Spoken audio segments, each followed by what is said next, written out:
All right. Welcome.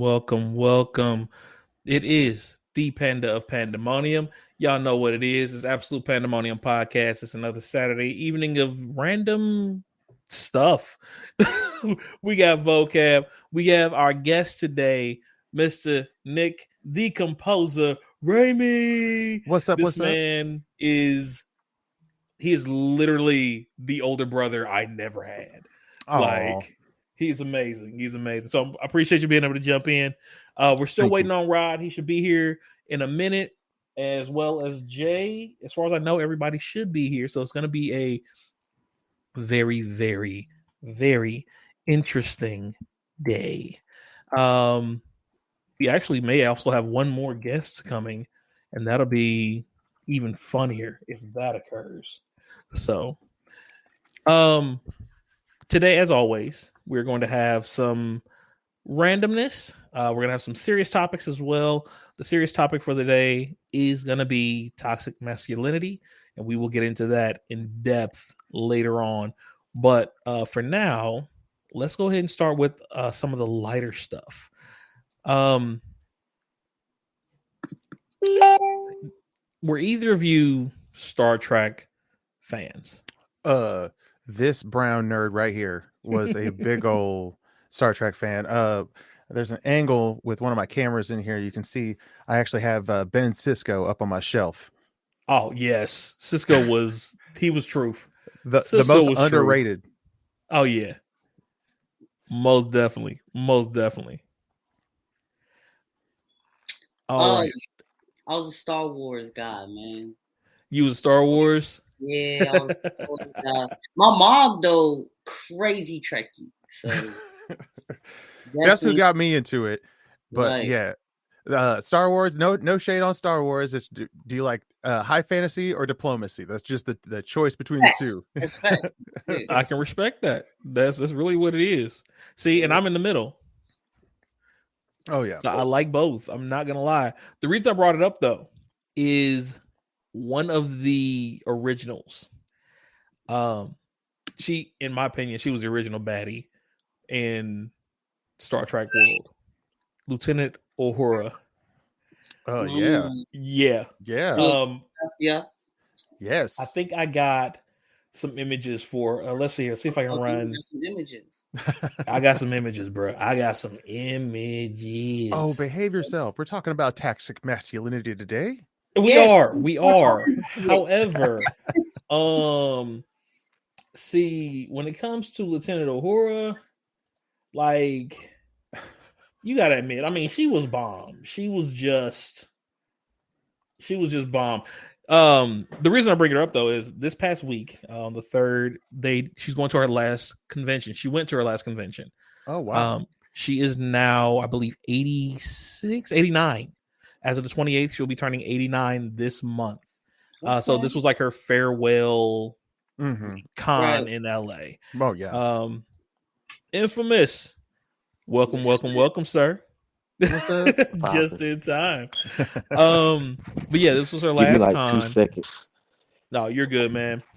She was from the original, of course. For those who don't know, Lieutenant Nyota Uhura was in the original Star Trek series. She was the first prominent Black woman that starred on TV, period, as like a main co-star. And they had a 3-day like event in her honor.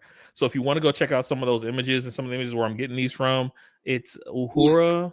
I like that image right there. And uhura.space. Those were the two sites that had a lot of information about her, the convention, and the images and kind of what they did. But one thing I didn't know, she voiced herself in a couple of the cartoons too. Yeah, I didn't know that. Like, she put in a lot of work behind the scenes, especially on like the advocacy end and stuff too. But I mean, her character was like multilinguist, extremely intelligent, like could learn a language just like that, translate, get the right dialect and everything nailed down. And it's great even in the newer movies how they portray that same character with that same energy and background. Yeah. Yep. It was funny because I didn't know this one thing came out to me as well, and I was like, yo, so she was gonna quit, I guess. at one point, and the day she dropped off her letter of resignation, she ran into Dr. Martin Luther King at an NAACP fundraiser, and Dr. King was like, "Yeah, no, I'm like one of your biggest fans. You can't do that. Like, you don't understand." Like, his words were specifically, "When we see you, we see ourselves. We see ourselves as intelligent and beautiful and proud." And she said that next day she went back to Gene Roddenberry and was like, "Yo, so MLK said X, Y, and Z." Yeah. Well, and like I'll to be show here for a little bit equality in that longer. way, in that era too. Like, you know, one day we're going to be standing side by side, you know, phasers up, trying to stand against the unspeakable odds and horrors. So, you know, we should be together through all of this. Oh yeah, they actually also shared, her and Shatner shared the first interracial kiss on television. Oh my so God! That was a huge. Oh man, you can kiss a brown person you don't catch on fire. Amazing. Amazing, right? Hey, big facts. They were scared of all that hot mess. Like, you might catch a disease and all that dumbass stuff from back in the day. I still be on fire when I kiss black women. But that's different. That's a different type of heat. That's the passion. What kind of fire? I got 3 kids. I need some details. Oh, details about what? Which part? You ain't catching on the wrong kind of fire. He said he still catching on fire. I'm done with y'all. That's right. It's like 1 cup. You keep I'm 1 sorry, cup. Y'all. Oh man. So shout out to her. I did hear also, though, she is slowly, one of the reasons is she's battling with dementia right now. Yeah. So this is why this was her last one. And she's also going through some court stuff with her old manager and her son, because I guess the old manager's been living in one of the guest houses and kind of like mooching, and the son's like, "Oh heck nah, we not doing this." So, like, what are you managing? She's 80-some years old and she barely remembers where her house is. Shouldn't you move out now? Listen, exactly. Tyler, we're going to need you to step out, please. Yeah, it's a little bit, So that's her. I hope she has aged gracefully. And I hope that the rest of her life is just amazing, just for what she's done. She's actually one of the biggest promoters, and she helped push that what was it, space advocacy program back when it first started. With who was the first female astronaut again? Oh gosh, I had her name here. Sally Ride, Dr. Sally Ride. But they were part of that first big push. Yo. Funny story. I had an argument with my mama about her, and I'm trying to explain to my mama that that's not Cicely Tyson. Cicely thought she was Cicely. Yeah, that's what she thought she was for the long. Oh, mama, that's not the same person. Oh, I promise you, it's not. Oh wow! Pretty much same legacy, but not the same person. Right. Very much close legacies, but not the same person. Oh man, man. Hey, Monica, how's it going? Welcome to the stream. Glad to have you. So, yeah, definitely, that is definitely a not the same person type situation, you know? But yeah, we are that like I said, what she did, I can only wish to have that much of an impact. No you kidding. know what I mean? With what I do in any capacity. She is and has been a model for everything. I was gonna say model citizen, but that didn't seem like the right word. So you know what you mean. We know what a role model. Yeah. Y'all know what I mean. So, but that was one of the first key pieces I definitely wanted to touch on. Like I said, if you guys want to get more information regarding that, Uhura, UHURA.com or Uhura .space. One of those two. Those were kind of like they've got memorabilia from her last convention, like her toys and the pictures of her and everything from the show. All that's on there. So please feel free to go check that out. No, we're not we don't get anything from it. It's just support your black people. Support your people. That's grandma. That's Gigi. You support her. All right. So the next topic I wanted to hit on real quick. Oh, wait, before you move into the next topic, go for it. You know, Vocab gotta do his typical. Oh, he does. Yes, Vocab. You've been gone, bro. We had to start doing stuff without you, bro. Sorry, I love you guys. To all people who come. So today we on Stout, you know, and today's anime is in Toxic Masculinity. A bunch of anime women just in the 40s. I was just gonna say something about that, but today I'll be on the Amsterdam and cranberry juice. Okay. All right. I'll be sipping back with some whiskey in just a bit. All there right. we go. All right. Wait, I'm not getting left out of this one. Has something too. Well done. I didn't grab the pictures for this, so I apologize. That's my fault. I got caught up with some other stuff. But earlier this week, I found out, and let me know if you all knew this.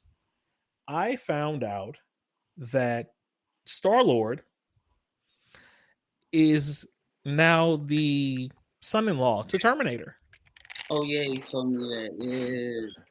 Yeah. So I need you all to think about that for a second. Or you mean Chris Star-Lord? Pratt? I mean the person playing him. Yes, of course. Okay. Hold on. Is that in the clip somewhere? Wait a minute. Yeah, no, I guess Chris. Yeah, I guess Chris married Schwarzenegger's daughter last year. Oh, no kidding. Did not know that. Yeah, I had no clue. I was like, okay, cool. That's what's up. So, yeah. I'm just trying to imagine like a child of a Schwarzenegger. Like that's right. That's a big old head, man. That's a big old dome. I mean, no hate. I got a big old melon mustache. I have this image, Panda. I'm sorry, but I just like Chris Pratt. Yeah, I should have had that one. That's my fault. It's like so many corny jokes after another one in the house. There's so many. Right. Legit. Legit. Just like first thing pop in my head, Chris Pratt goes to the back, like, hold on, I'll be back. Right? You know Pratt's that, and you know that guy. He has to have done it. Oh, yeah. That's funny. There's only one person with Chris Pratt when it comes to stuff like that. Well, two. Neil Patrick Harris, Ryan Reynolds. Yeah. Definitely. I would love to see a movie with them three.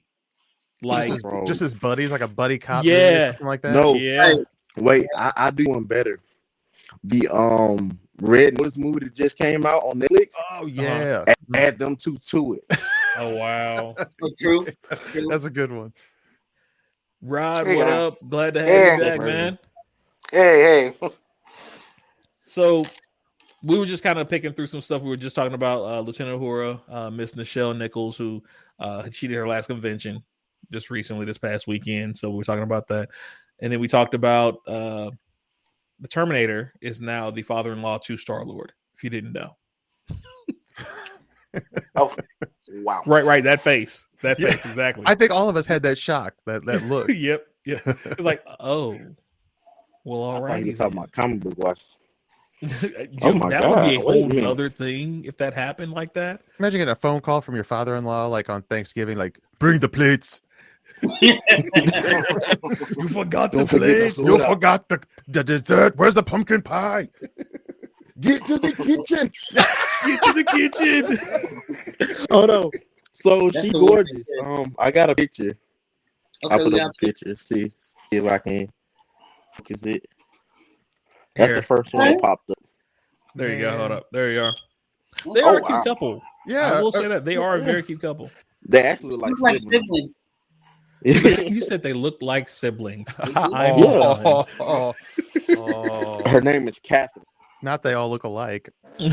See, now play nice. It came out of the dark. What can I say? It came out of the dark. Wouldn't that make sense for the Terminator franchise, though? What'd you say, Terminator franchise? Yeah, it would make sense if they looked alike. I will see what had happened was, right? Daggone. We're all going to jail. Speaking on Terminator, I don't know if I posted it in a group chat. Y'all know I found like a whole bunch of stuff on TikTok. Right. Somebody did a fan theory on Terminator and the Matrix. Ooh. Which is the fan theory is Neo is actually Sarah's son or grandson. Oh, okay. Oh, actually fighting inside of the network. Yes. Wow. So they I'm gonna find the video and I will send to y'all. I gotta go back and look. Yes, but please do. It was like the way they explained it, it made so much sense. Man, that's I The can only see reason that. I don't like it is because I don't believe that Neo's the one. Well, now that's a whole other conversation there. Now you can't just drop that and walk off the mic. Like Is Neo not the Okay. one? Well, I always thought the discussion Okay. was that he was not the one, but he was one of many that come through the line. Right. I can see that. And also, if you think about it, what the Oracle said about how to reset the Matrix, Mm-hmm. I followed after watching the movie a couple times and reading some fan theory. I thought that what's his name, Agent Smith was the one. Oh, that's a mind bender. I can see that. Go to YouTube. Go to YouTube and look up who's the real one from the Matrix, or who's the real one of the Matrix, and they explain it, and everything lines up so perfectly to where I had to believe that. Huh. Okay. I'll pull this You up. know what? I cannot even, Right. because I mean it would make sense because his ability to he was already inside the Matrix. Right. And then he gained He the was born abilities. in the Matrix. Yeah. That's nuts.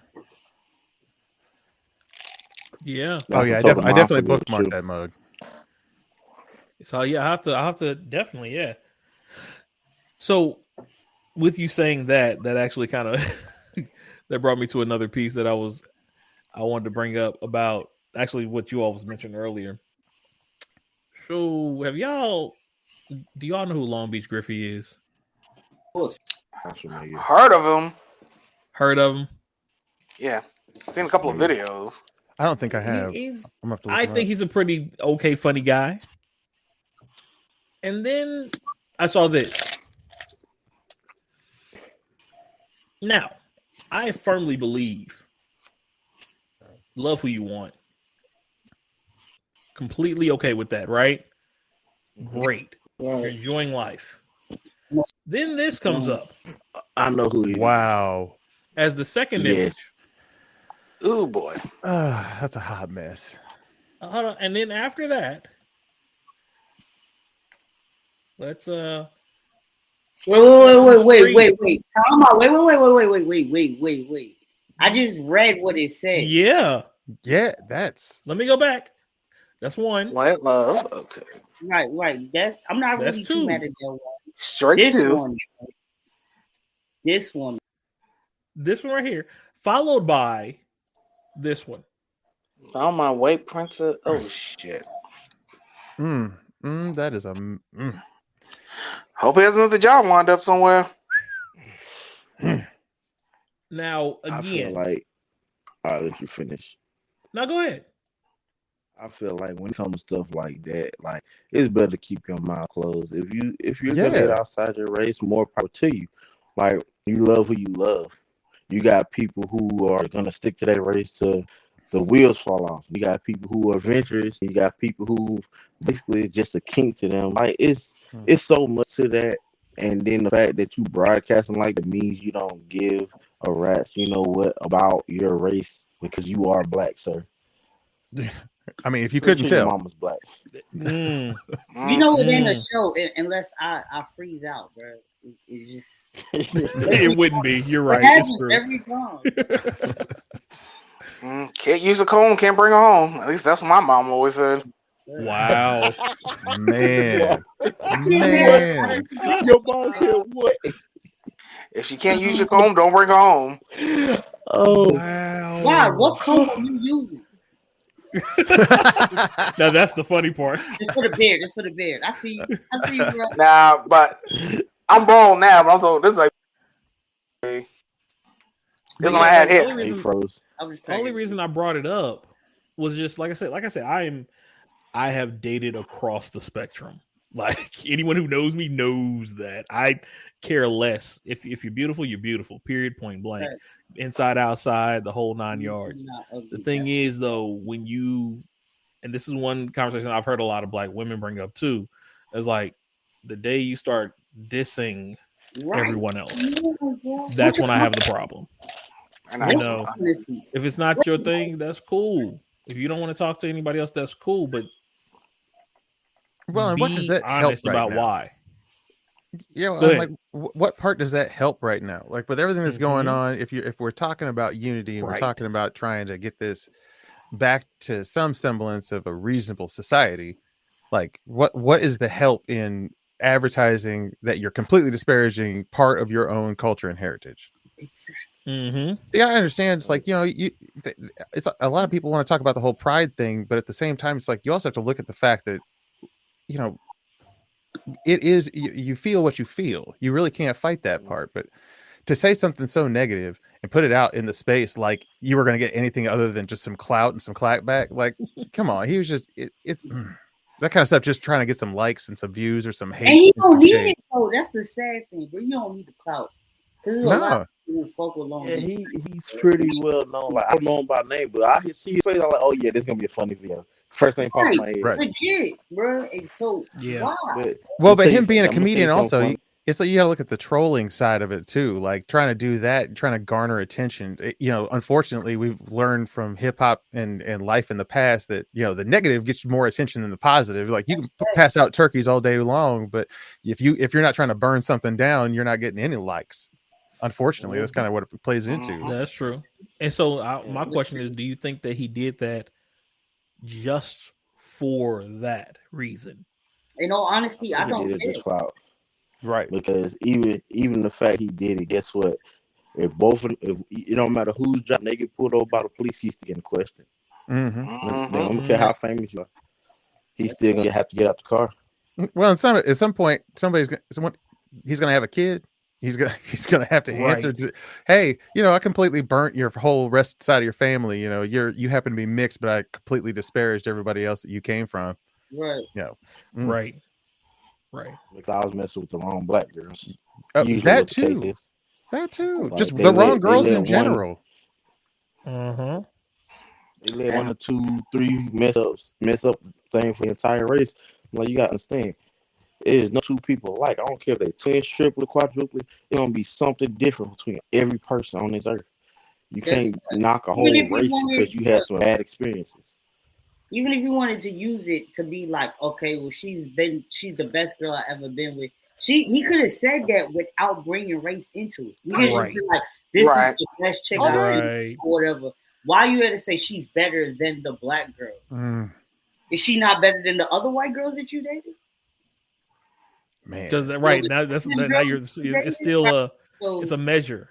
And not only that, he's a public figure putting that stigma on this girl too. Like I have to look at it from the other side. It's like now she's got to answer for white people everywhere.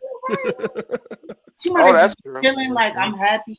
Yeah, she's having a great time. It's a great day. And her like, oh, so you think you're better than us? And she's like, I didn't even say that. Right. It wasn't me. She said like, it's that whack ass comedian. You can tell him kick rocks. Yeah. Man, that's troubling.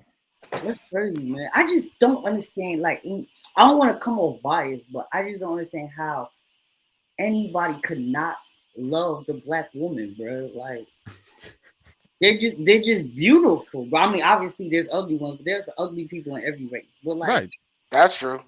Bro, let's just think of Gabrielle Union, bro. That's Lord, y'all trying to get me in trouble with my wife up in here.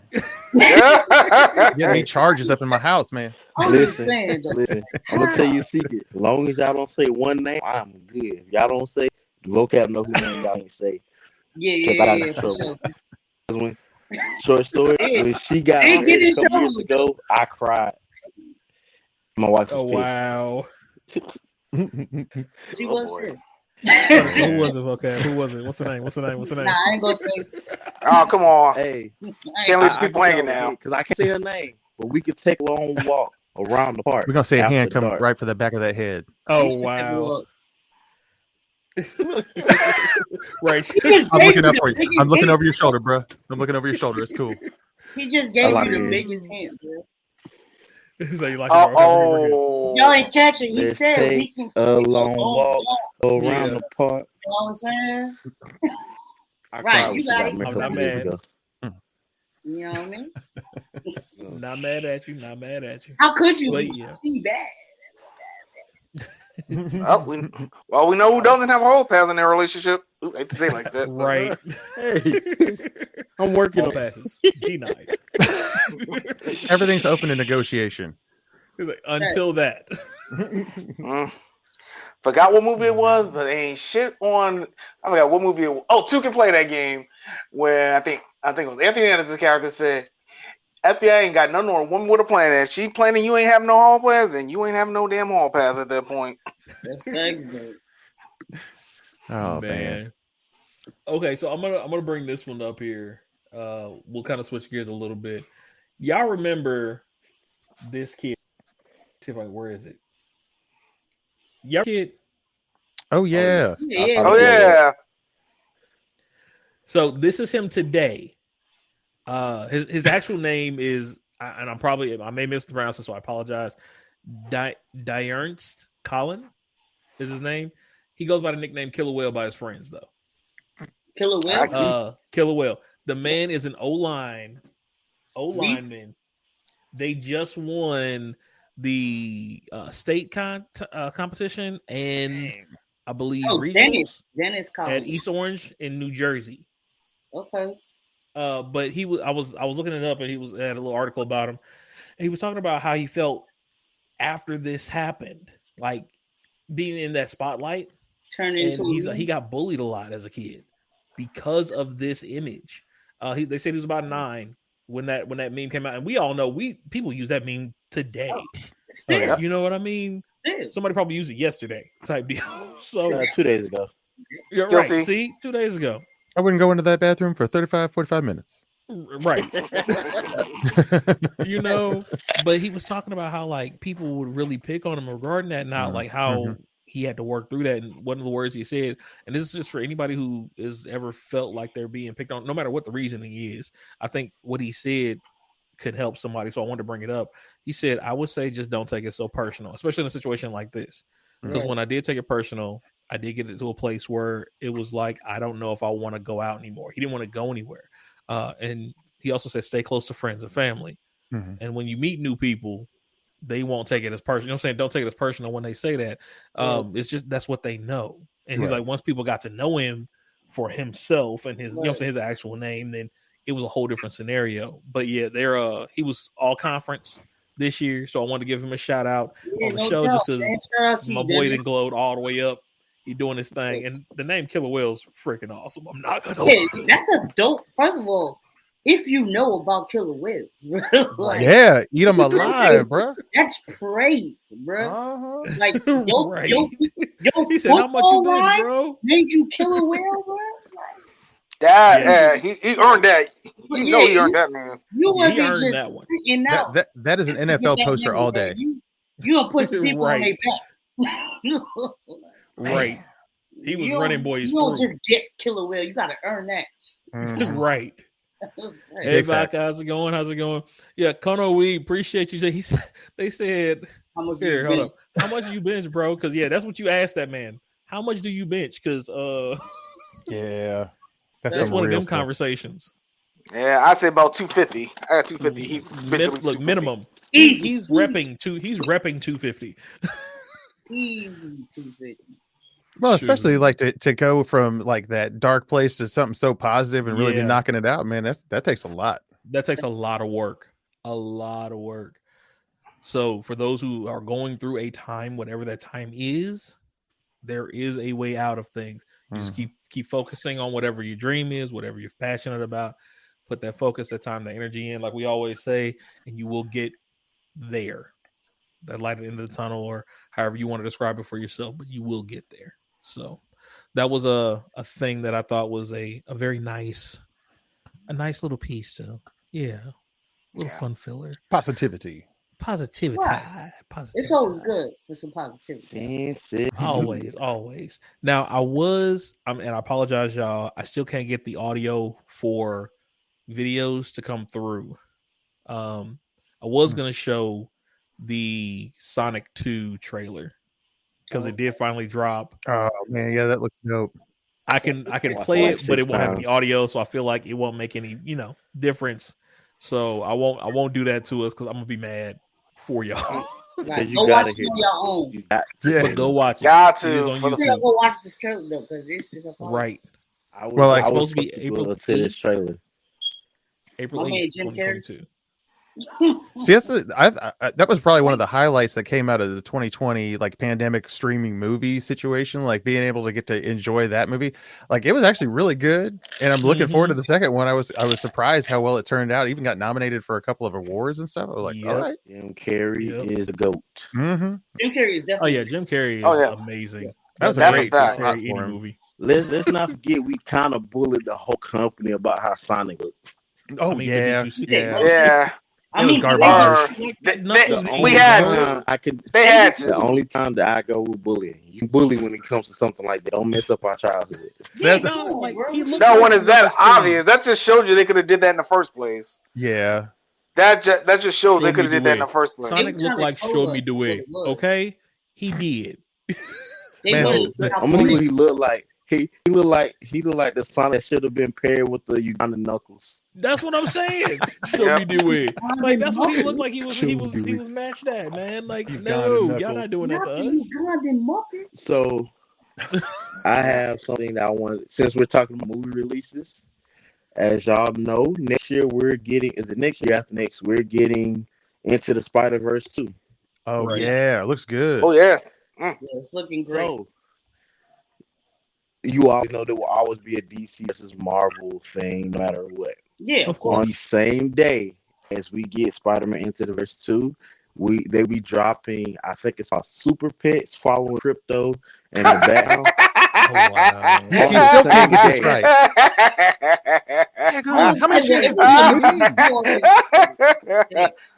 Don't mind me laughing. That's Wait. just Listen, I'm- the movie. So I've seen snips. Movies look good. So mind you, TikTok. I live by TikTok. The guy posted a video about it on TikTok. He is a huge DC fan, and the first thing he said, "What the fuck are y'all thinking? Why would y'all do it to yourselves?" Like, I love DC, but do you actually think I'm gonna pay to go watch this before I see Spider-Man? Oh my Right. gosh, no. Well, you can't write this. You could have put Shazam, something, Suicide Squad, something. Honestly, Something.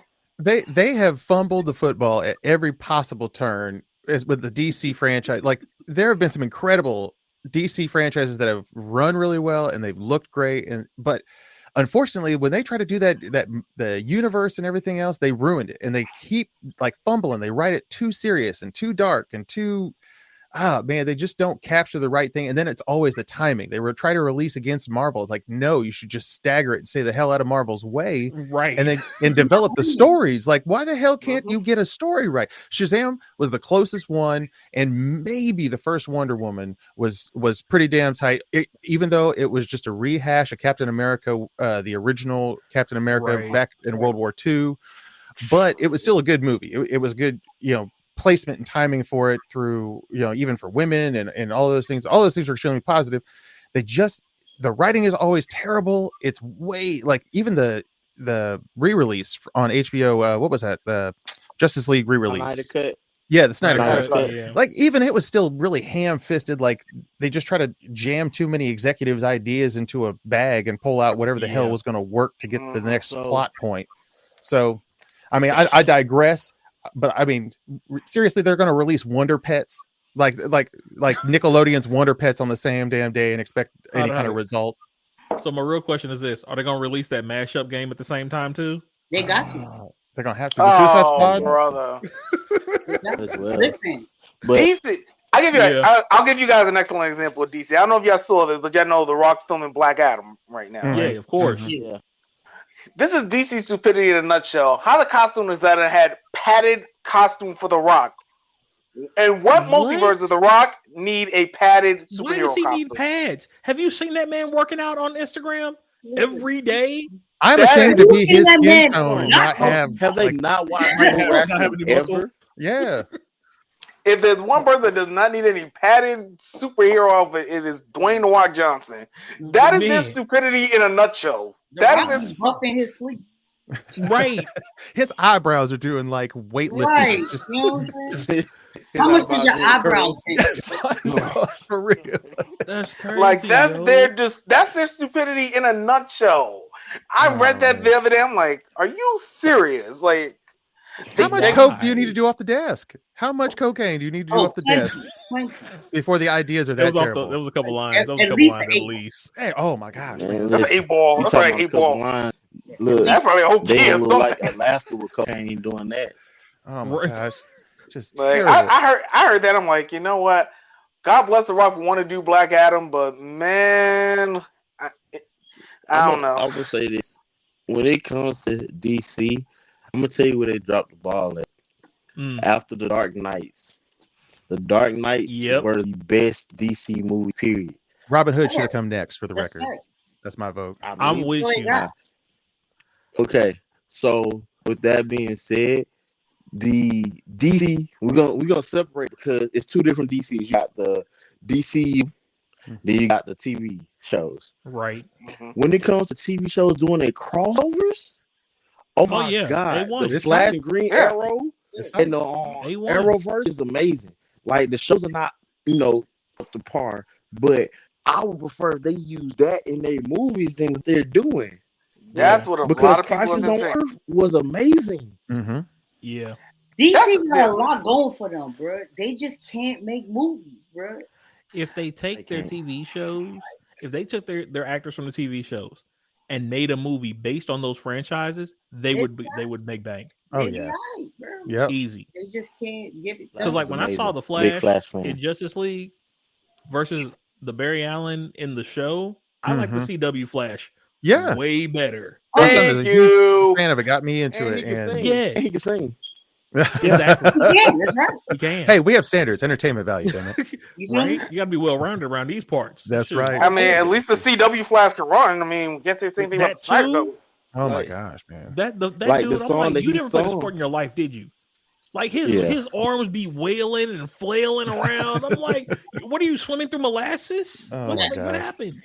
I would have him do the Naruto run or something. Shit. Oh. Let's put him in front of another green screen like that, bro. I mean, they might as well. If you're gonna make him run, I know Naruto run's good. Don't get me wrong. But I'm just saying. I'm just saying you could have did something. Yeah, they could have gave him that and been better. That's true though. Man. That is well, and it true. also shows so much inconsistency because now you have this entire plate of characters that you completely ignore in a TV universe, and then you want to come over here and try to do something important. At least in the Marvel side of things, they have a tendency to try to incorporate all that stuff. You might see somebody pop up from one of the other TV shows on one of the movies as a walk-on or something like that, and it gives a little bit of that continuity of the universe. It's just DC.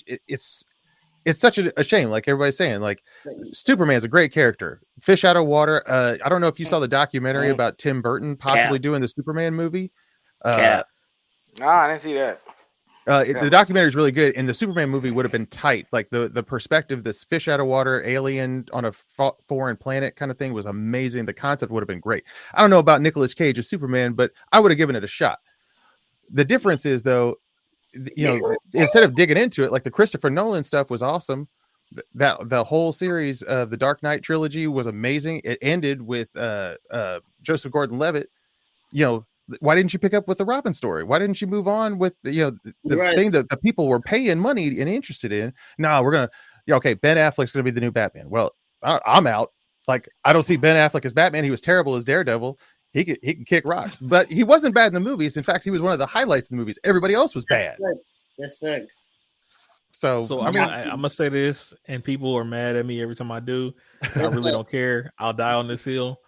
Henry Cavill should never have been Superman. He should have been Batman. Yep.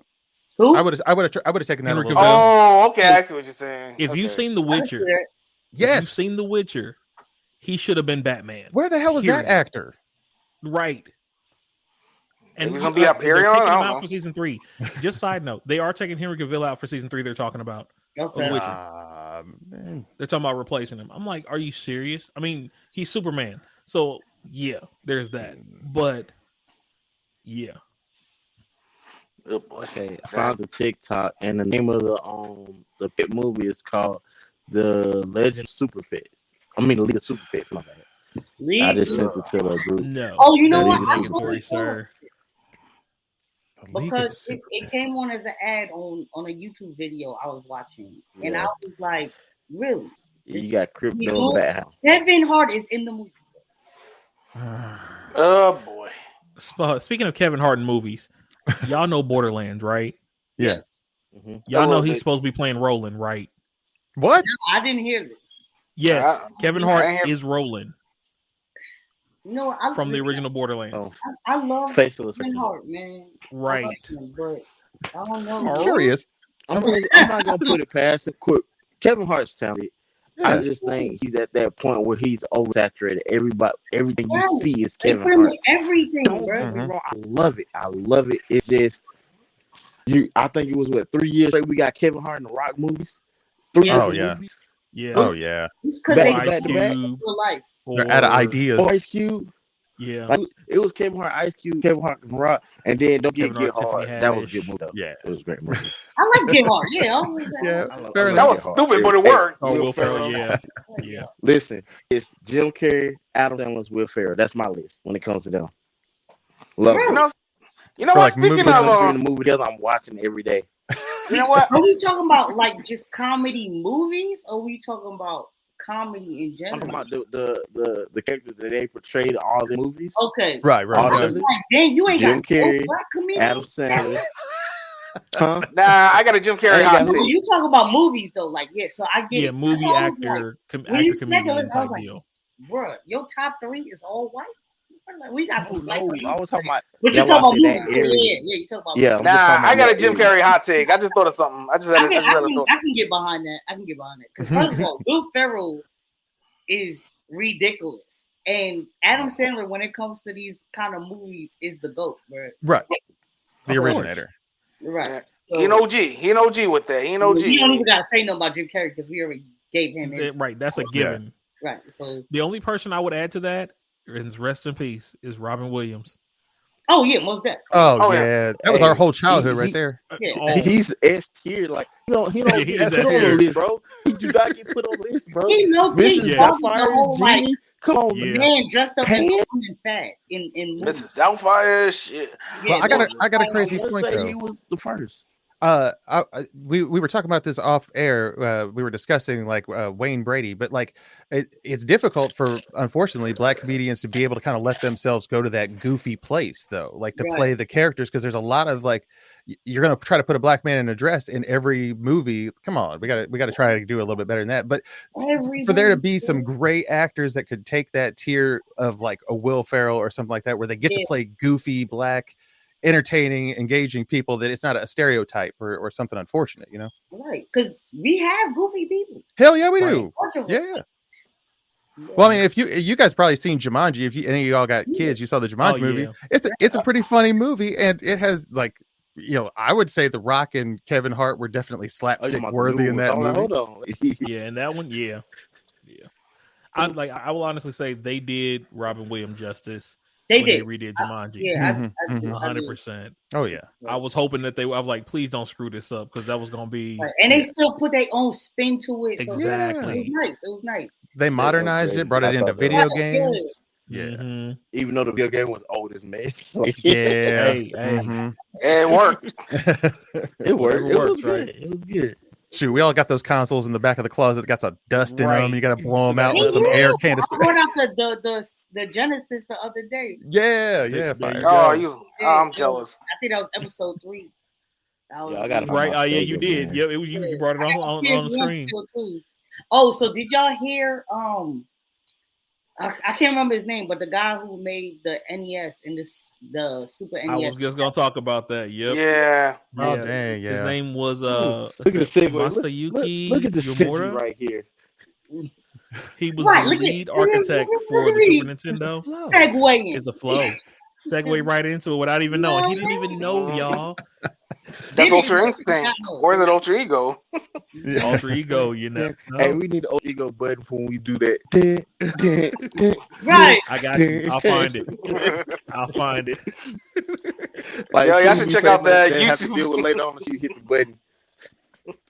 Yeah. Oh yeah, I did post like an Ultra Instinct versus Ultra Ego in our group chat earlier. Oh yeah, I saw that. Yeah.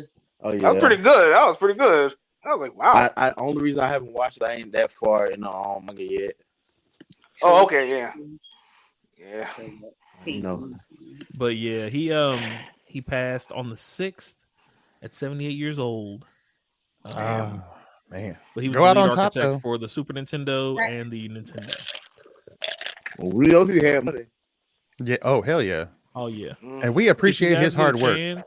On do. Kotaku.com, they have a interview with him from last year that he did about him coming to the creation of Super Nintendo. And I guess his boss would always call him when he was drunk and be like, yo, you should do this idea, blah, blah, blah. He was like, all right, boss, whatever. And then hung up on him, right? And the next morning, his boss was like, no, but for real, though, remember I was telling you about that last night? I'm going to need you to work on that. He was like, oh.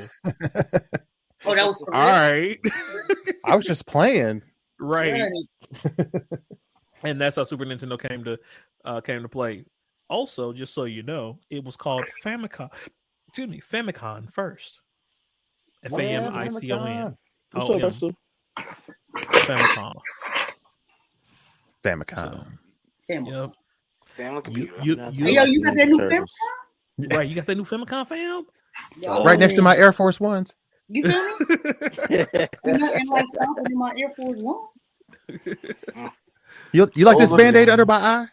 Right. That was that time frame. Oh too. my gosh, man. That was that time frame. Also, I know y'all know about this. Cowboy Bebop being canceled. Yeah. What are y'all thoughts on that? Saw it coming. They already canceled it? Already. Yeah, they already canceled it. One season. I saw that coming. It wasn't even one season. Like, they canceled it while the season was still going. Yeah, they canceled. They're like, there's no more after. They're going to cut it. It looked like a cool concept. Was it terrible? Did it not pan out? I don't think it was that bad. Episode, it was not as bad. Maybe I watched more, but the first episode wasn't that bad. Yeah. I mean, it couldn't have been that bad if it hit number one. Comparing it to the reason why it hit number one, reality joints, I think it was all right. You know, it could have been. The reason why it hit number one is because it was Cowboy Bebop, flat out. Sure.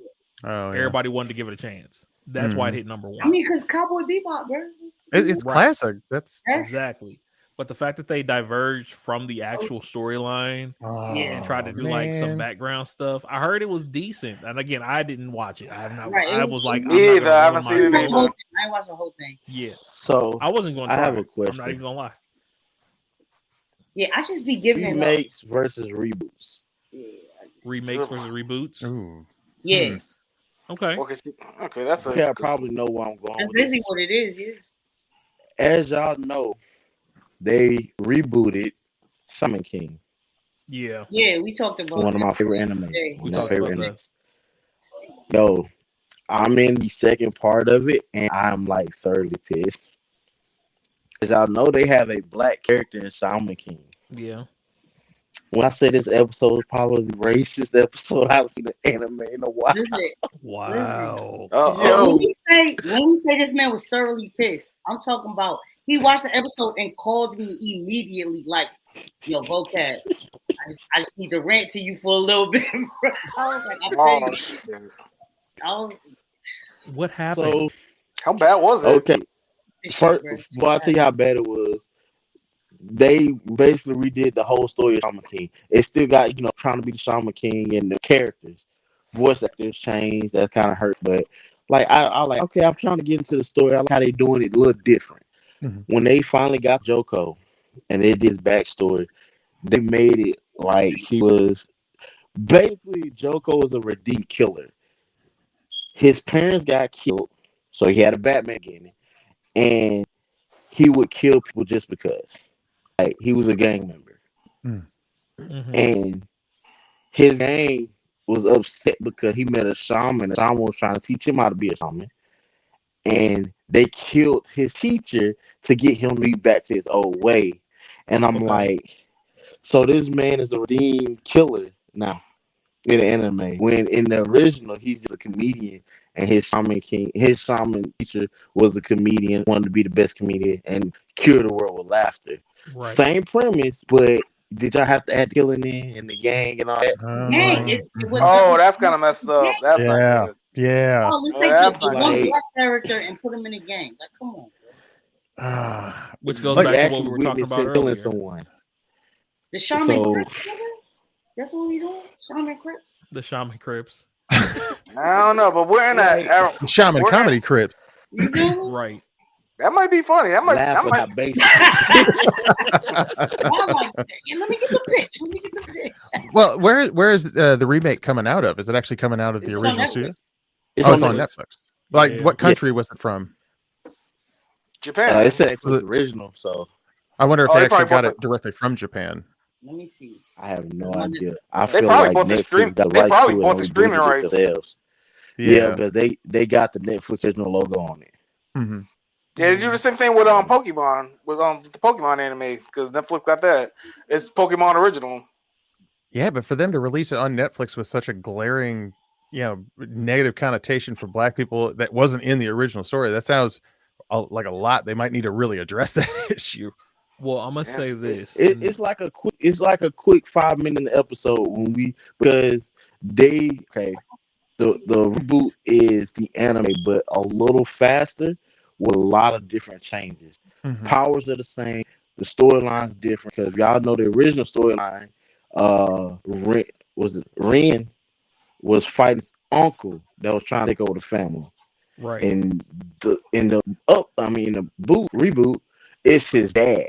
That was something that kind of irked me because in the original line and the manga, it was his uncle, and his dad was like Mufasa and Scar basically. But now they just got rid of the whole uncle story and made it his dad. Yeah, it and just then amongst other things, it just throws it. Yeah. And they changed the little guy name. The little guy name was Morty. Now something else. I can't even remember. Yeah, they did. That's probably because of Rick and Morty, though. Oh, that's possible. Even though it was there before that, but I can see people. They came before. Yeah. It might have been for recognition purposes, especially if Netflix got their hands on it. They don't want anything that's going to conflict with another brand or IP, probably. Yeah. Yeah. Forget Netflix. They fucking up. Well, especially if they're going to replace a racist stereotype into it never was there before. Like, what kind of crap is that? Right. Makes you wonder about One Piece, but I'm not going there yet. Don't go there. I'm just trolling. I'm just messing with you. I know you were. Darn it. All right. So I want to bring this up because actually what you're talking about Nick brought it up first when he was talking about, the Wayne Brady situation and, Black actors and stuff not being open, just having that avenue to be open without being judged or not get the views that they should get in general. And then you bringing up the whole piece about, them changing the gang scene and, what I'm saying, in Shaman King and giving that negative connotation. So I want to bring something a little bit positive to the screen. I ran across this. And for you all that are in the area, let me know. This is in Stonecrest, Georgia. Yes. Down the street. Did you hit a light bulb? Bro, okay. I'm going to show y'all something real quick. I am 6'1", right? Okay. I stand up. Oh, no. Oh, wow. Okay. Just for references. But, yes, we are going. Next weekend, we're going. I was so happy when my friend showed me that. So this is the new Black Wall Street. From what there's about 100 different stores inside of this place. Here, let me see if I can pull up the pictures. Hold up. Support Black business. It's really what it is. It's a great concept. Good it's idea. Like one big mega mall of all Black-owned businesses. It's so amazing. That's what it is. Let me see here. I'm like so excited to go. Like, y'all don't understand. When I saw that, I saw my wife and like, we gotta go and drop a band. I'm not gonna drop just a band. To stop. Just to stop in and support, Just to food court probably lit, I would imagine. Oh my God, it is a restaurant and we're talking about. I want to go to. I forgot the name of it. When I find it, I will send y'all the TikTok. But yes, I want to go. Anyway, but they also have an online store as well with it. Oh, yes. So you know what I'm saying, you can be a online promoter of business or something like that, and it can still be affiliated with it. See, I've been hoping to see more of this pop up too, especially as like you've got Simon Malls and stuff pulling out of a lot of major cities. Like it's cheap pickings to pick up that real estate because ain't nobody else going to develop it. That's right. Why not just fill it with multicultural spaces and stuff? I've seen there's one over here on the east side of Indy called Washington Square Mall was bought out. What are they doing with that now? It's still more like a swap meet. Unfortunately, they really need to clean it up. But they're starting the process of it being owned and operated by people of color.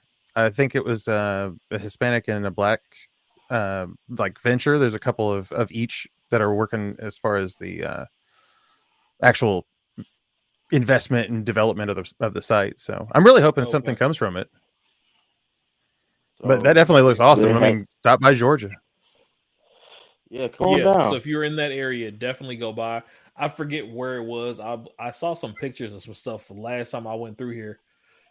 Maybe it was this dude's thing here. I don't know. Keep doing that. They have had a slight negative opening with colonizers being upset talking about we can't shop there. Nobody said that y'all can shop there. Well, it's also an understanding that you're supporting the community, though. Like, that's I think what makes a lot of people uncomfortable, which is stupid. So, so like they tried to. Some lady went she went out her way to try to say something. Like they said I couldn't shop here, and nobody said nothing to the lady. She walked in and walked right out. Cloud chaser, you really really went out your way. Cloud chasing Karens. I'm going there. If y'all want, I will record it. Please do. I'll go live on my Twitch or something. Yeah, please do. If nothing else, and you just want to bring it with you, because you can screen share your stuff, or you can send it or shoot it to me, and I'll pull it up. You know what I mean? And we can post it on here. But that's your homework. Then you're giving the report next week. I got y'all. Bet right on. And for those who don't know, Black Wall Street was a thing. So I want you to go look that up. It was in Oklahoma. This is kind of the time frames and stuff. And let me pull it back up here. There we go. Full screen. There you go. 1830, 1906. One of the largest massacres that ever happened on U.S. soil. Not the largest, on us, bro. but one. Yep. They dropped a bomb. They bombed the entire area.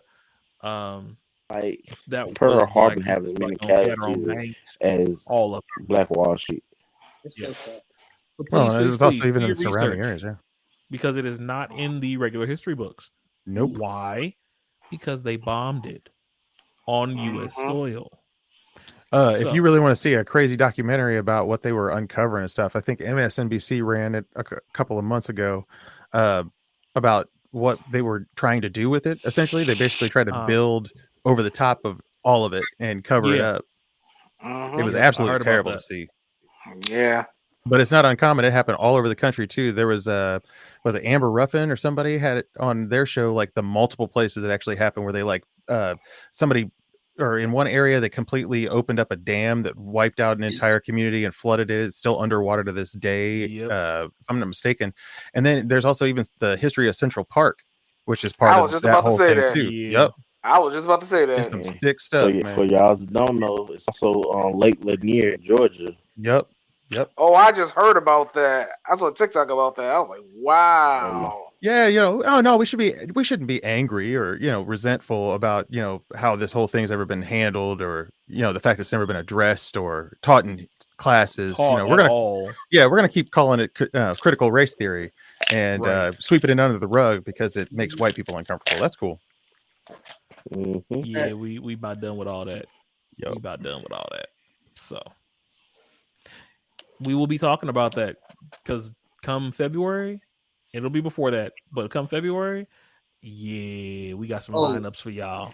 Yeah, they ain't ready for February. They ain't ready. We're not waiting for February, but definitely in February. Pieces, boy, we squaring up. You pulling up. I be telling my mom, I'm not. Hit them with the Migos. Hit them with the left. Hit them with the right. Like, oh, y'all got some pieces coming, bro. Yeah. A lot of colonizers gonna be mad at the words that come on my mouth. So we will be having those conversations here as time goes on. Definitely, we'll have some more guests as well. Mr. Ramey will definitely be back at anytime he's free. He'll be able to jump in on these as well. And actually, I want to take that and go ahead, since we're already in a serious mindset. Let's go ahead and jump into the main topic of the day. It's time. And that's toxic masculinity. It's time. Okay. Now, I'm gonna. Y'all know me. Y'all know I'm stupid. I'm gonna do this from a different angle. Let's get it. Okay. I want to talk about what it is first and where we feel it comes from. How do we feel it came about? But then I want to ask, do you think that it's needed? Do you think it needs to be completely removed? And then also, I guess the biggest thing is why does it exist in the first place? So I'm gonna do some definitions like we always do with anything. You know what I'm saying? I'm gonna throw definitions out first, right? Of course. The definition of the word toxic is anything very harmful or unpleasant in a pervasive or insidious way. Insidious way. Something that's poisonous, something that is completely detrimental to one's health in any manner, whether it's mental, physical, spiritual, emotional, in any way. Okay. Message. Now, the next word is masculinity. By definition, masculinity is any quality or attribute regarded as a characteristic of men. So when you say toxic masculinity, you're looking at characteristics of men that are very harmful or unpleasant in an insidious or poisonous way, whether it be to themselves, those around them, the community at large. Okay. Mm-hmm. Now, when you hear that term, because we especially now we hear it a lot, I'd like you all to go ahead and give me what triggers in you. What do you think? What do you feel? What is your response just to the word itself? Or the two words. Oh, everybody think? I guess I'll go. Go ahead. I am man. Hear me roar. Society says I must assert my dominance because I am masculine. That's what toxic masculinity is. It's basically you're not masculine because you're a man. Like you have to do extra things to try to say, yeah, look at me, I'm manly. That's bullshit. Big facts. Yep, drink. Mm-hmm. Yep, you gotta take a drink when you say some shit like that. That's real. That's real. Accent. Like that's basically what it is. It's like, oh, because I'm a man, I need to like be alpha and I need to be dominant. And I mean, I'm not gonna say there's not a such thing as alphas and betas and shit, but who made the concept that somebody had to be an alpha? And if you're not an alpha, then you're a beta. You this and like, can I just be a man? Live my life? You know what I'm saying? Like, why do I need to assert that I'm a man? Now you brought up something that I also want to touch on at some point. We can dig deep. If y'all want me to put a pin in it, let me know. We can dig deep into that later on. Open Pandora's box, bro. Do it. Yeah, crank it. We are in pandemonium. We are in the wilds of pandemonium. This is true. This is where we at. It's literally from that dig movement. You gotta dig a little deeper. Yeah, let's go. I got it's a healthy space for it. Like exactly. So when you brought up that conversation about the alpha male, that whole premise comes from humans following animals. Exactly. Alphas, they came from the wolf pack mentality. That whole lineup, alpha, beta, that came from the wolf pack mentality. Because lions don't have alphas. You have the lead of the pack, the leader of the pride. He kicks every other male out. That's simple right. as that. That's it. There is no alpha. You can't even be a male. Right. So, well, and then we also have to look at also from the other side of it. Well, okay, we have to look at like penguins. Let's look at penguins. right. The male carries around the babies Yep. Right. and protects them and stuff. It's like, okay, well, what truly then is the definition of masculinity and its role in society as opposed to the more toxic traits of it? Like you were saying, the domineering and having to be the most dominant in every situation. For what? Well, and also like on the whole, it shouldn't be like the masculinity that's the dominant part. It can be a dominant personality. It can be but the energy is what really makes a big difference about it. And unfortunately, like you're talking to a brother who was called gay all through elementary and middle school because I'm a musician. Like my background, I was an opera singer. I was a vocal training. You sing opera? Oh, bro, I was with the Indianapolis Opera Company. It don't gotta be today. But you see this around here? This ain't just for show. This is all real. This is real. All right. So, but like that's where it comes from. Like for me, like I saw it from both sides. I grew up in the theater on the stage. I grew up around every possible type of people, every possible conformation of people, the trans side, the heterosexual side, the homosexual side, like all of it. Like I got to see the diaspora of what we can possibly be if we just get over our bullshit. Right. And then at the same time, I also I played sports, and you get the toxic bullshit there. I was in the military, and I'm sorry, I was probably a part at some times of the toxic bullshit. Right, I mean, it's military life, but unfortunately, that's also survival. It's kind of like that safe balance of trying to keep that energy up, so you might get it through the next time. Now, fortunately, the integration of our military has really helped a lot of that, especially a lot of men on infantry lines that wouldn't be around women very often. They kind of have to temper that bullshit and not act that way because, this person has to watch your back. You can't talk down to them and belittle them. Like they better be able to keep up. That's all you got to worry about. And that's the same thing with the trans in the military too. It's like, you're not really worried about what they're doing in their off duty time. You just want to make sure they can keep up with you and light it up. So you're saying too much. It's crazy. I know, but like I've seen it from both sides. That's the thing. Like I really feel like, and I've tried with my own son, try to give him the balance. Like, it starts out like, well, what color am I allowed to like? Like you can like whatever the hell color you want. You're 5 years old. What color do you like today? Purple. Awesome. Purple it is. That's the best color. Okay? I like that. Royalty, bro. It's up in my room right now. It's legal. But in the extension of that though is like, how far do you also back off teaching what masculinity is? It's defending yourself and standing up for what you believe in. So there are the healthy side of it that we try to teach our children, that we're trying to also clean up in ourselves, because I'm a fatherless son, my damn self, raised by a mom. So masculinity was wherever I saw it.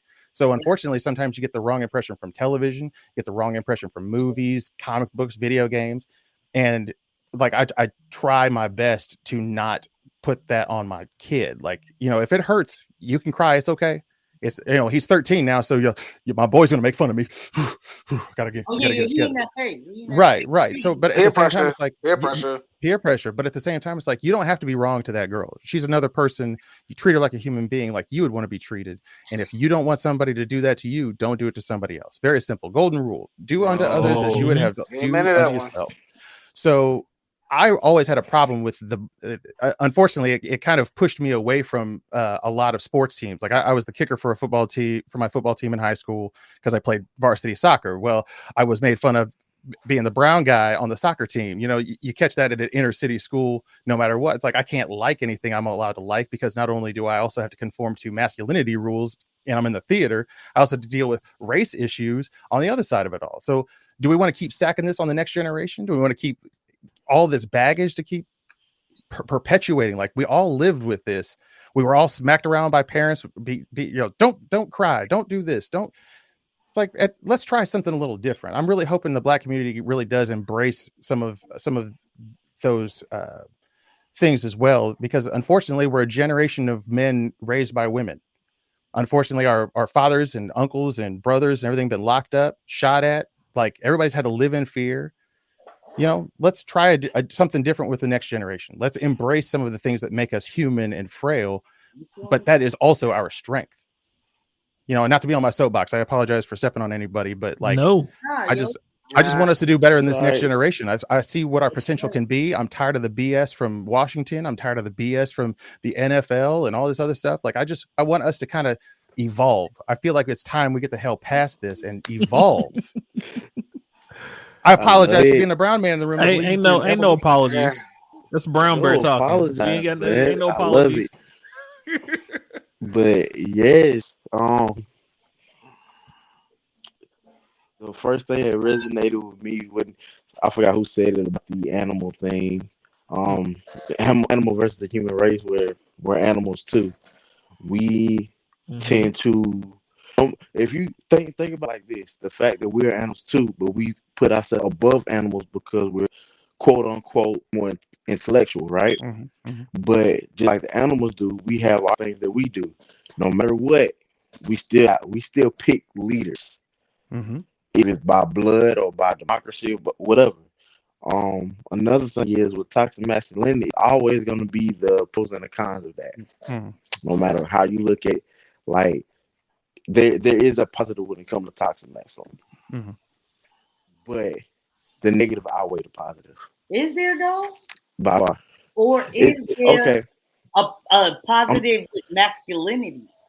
The toxic is what makes it negative. True. I say it like that. Appreciate you.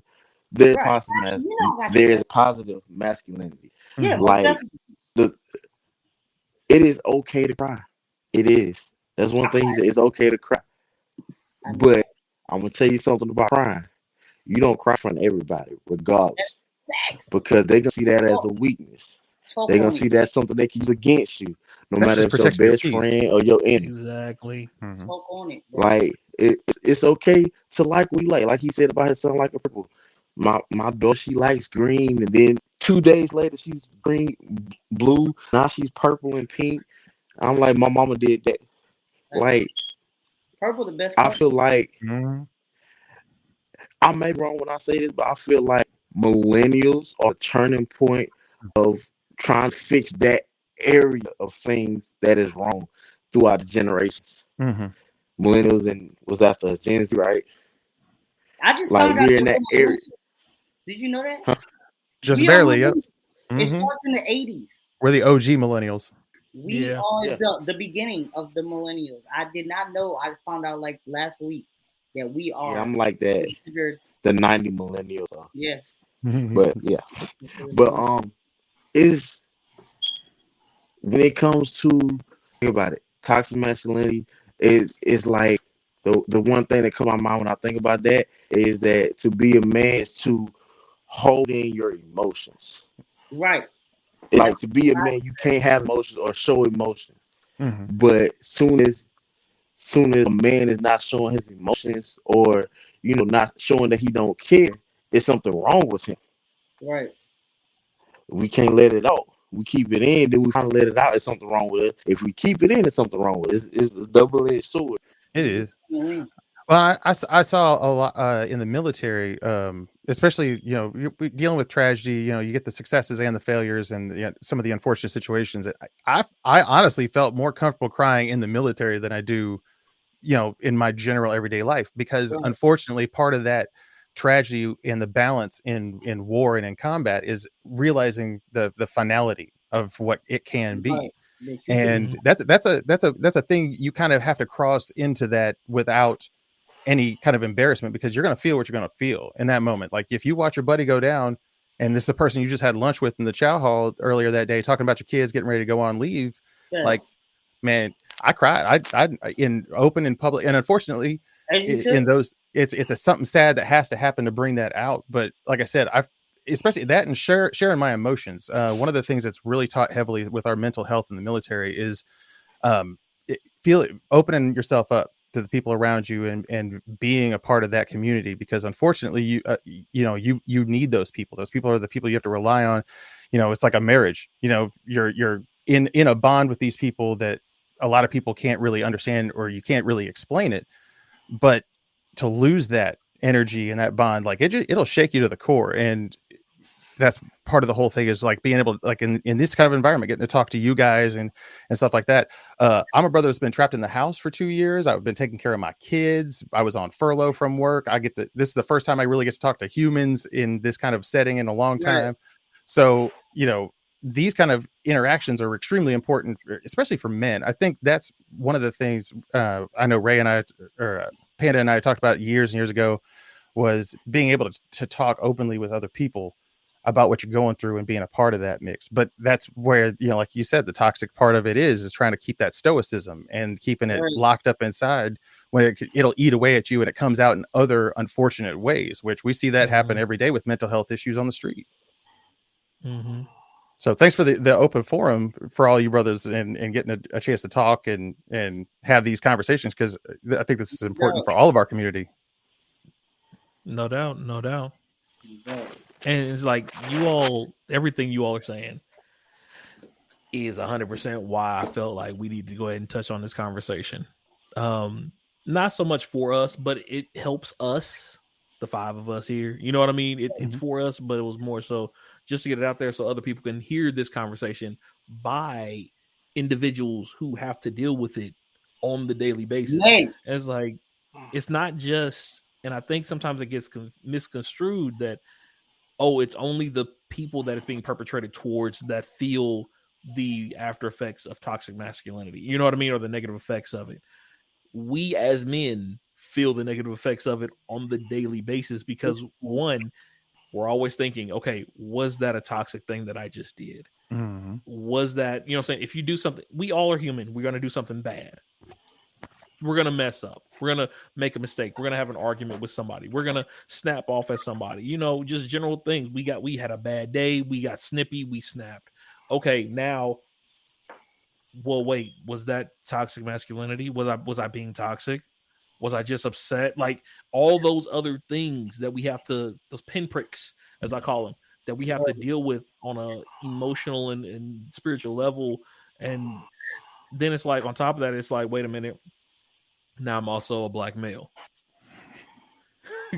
which adds its own level of toxicity. Yeah.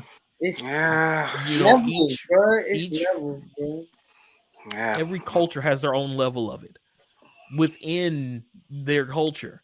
And it's like, okay, not only am I now not allowed to cry, but if I cry, y'all remember back in high school, you see somebody crying, they just get hit in the shoulder.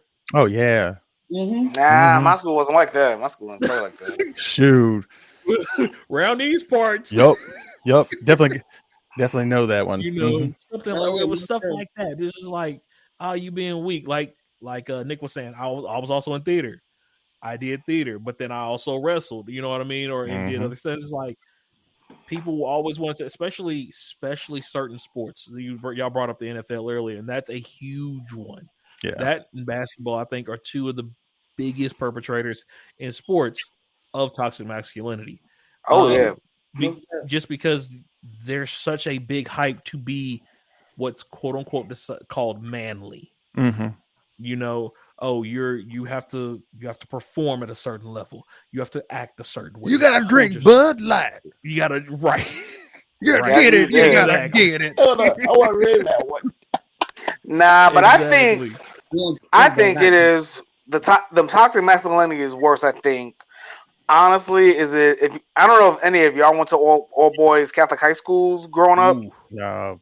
No, that's crazy. Nah, bro. This is why I don't fuck with a lot of masculine things as it is a lot of times. I mean, you brought up basketball. I mean, I went to St. Ramey's High School for Boys in the Bronx. I mean, it was a lot of it was rough. I mean, the basketball players, people doing like homophobic stuff or touching people's butts and shit. It was just not friendly. Like I avoided gym classes. I was big and fat back then.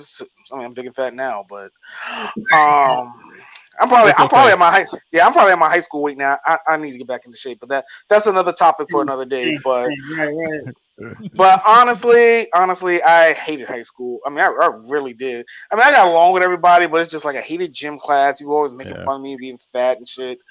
And I mean, I was smart. I didn't take no shit. I didn't fight anybody or anything. But it was just like, just like people like, and even you say something even semi-homophobic.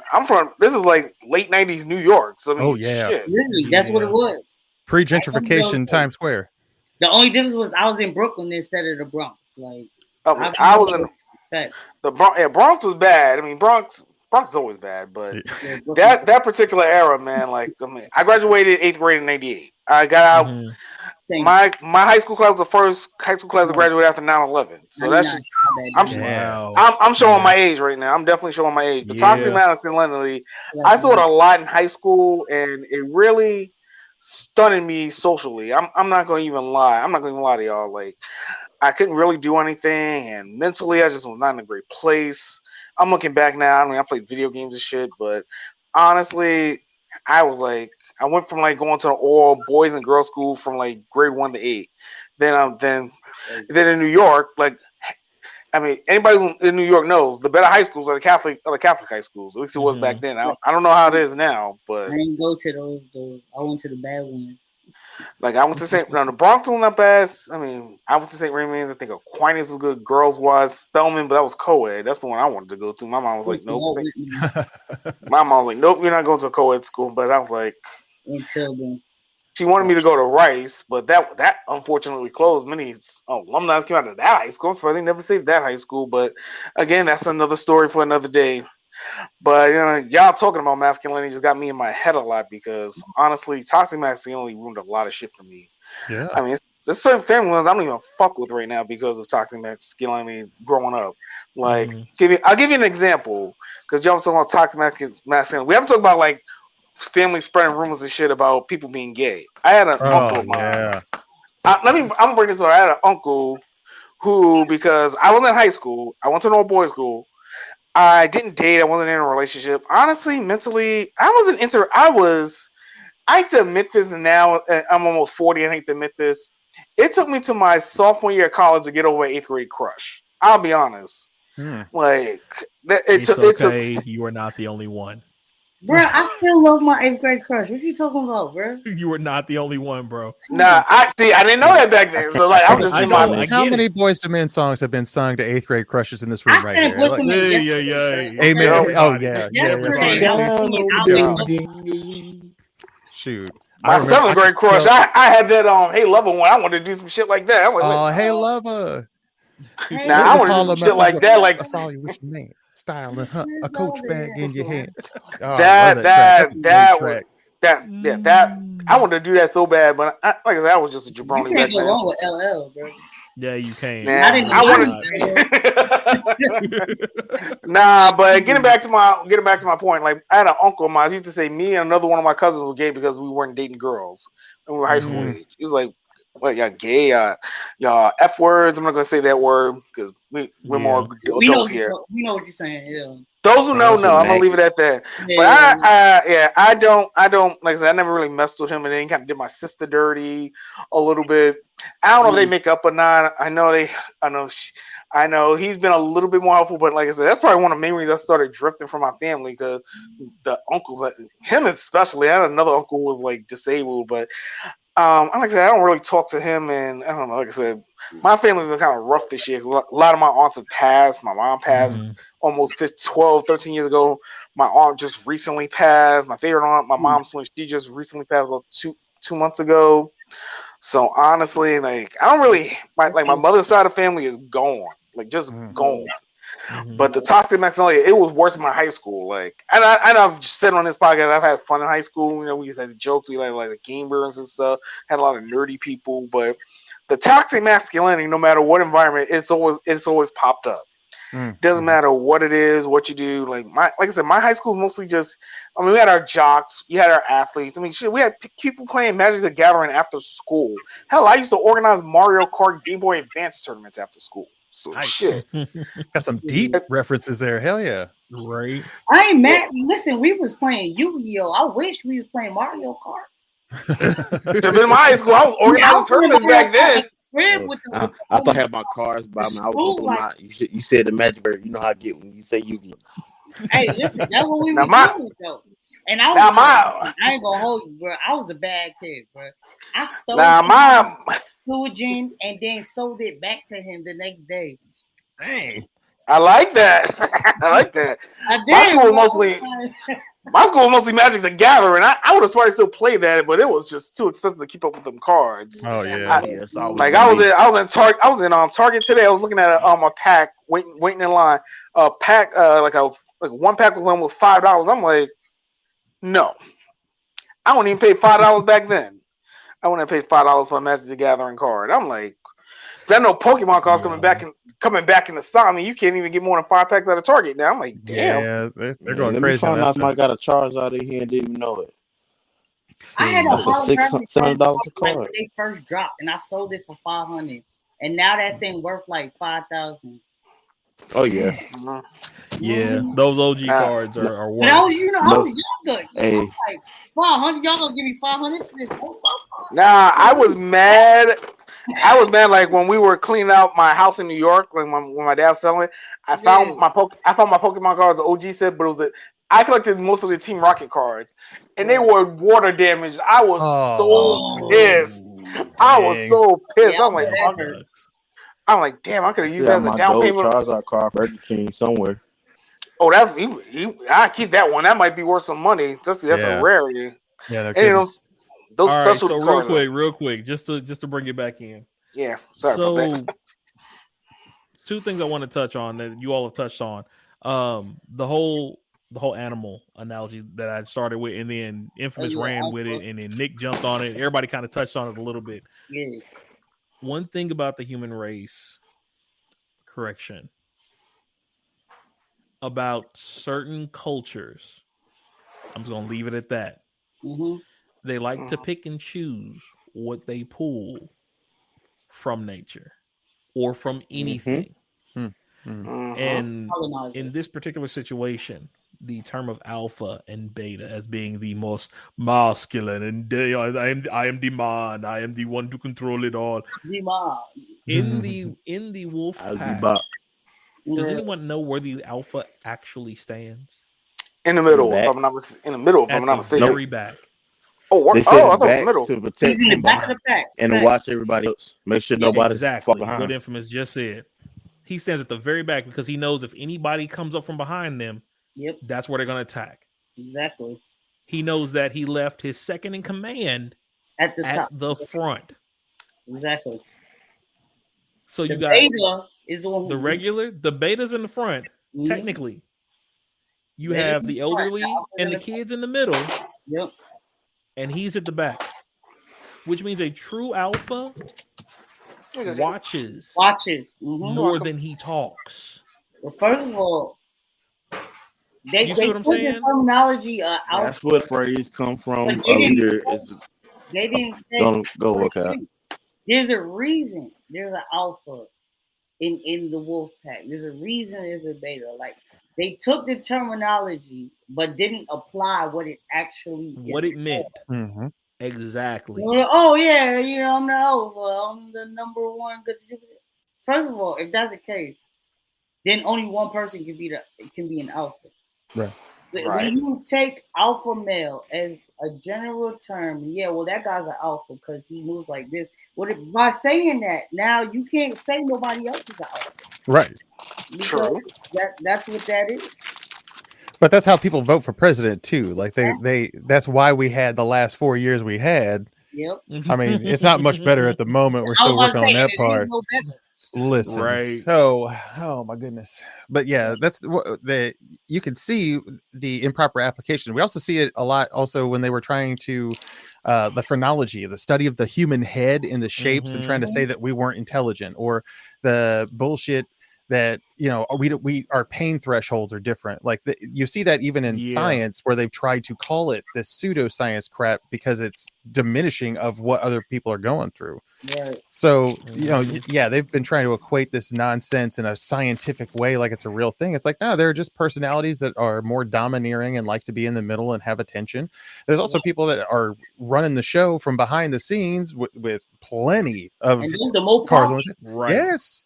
And those are more powerful people. Right. Man. So that sort of situation that's one thing that I think has led into where we are right now. As I stated last time, it's a very Eurocentric mindset. Mm-hmm. Yes. Oh yeah. Bottom line. Mm-hmm. And I think that the sooner the rest of the cultures of the world, including us, realize that and go back to our own thought processes, I think the quicker all this will disband. Right. I think that'd be a big help.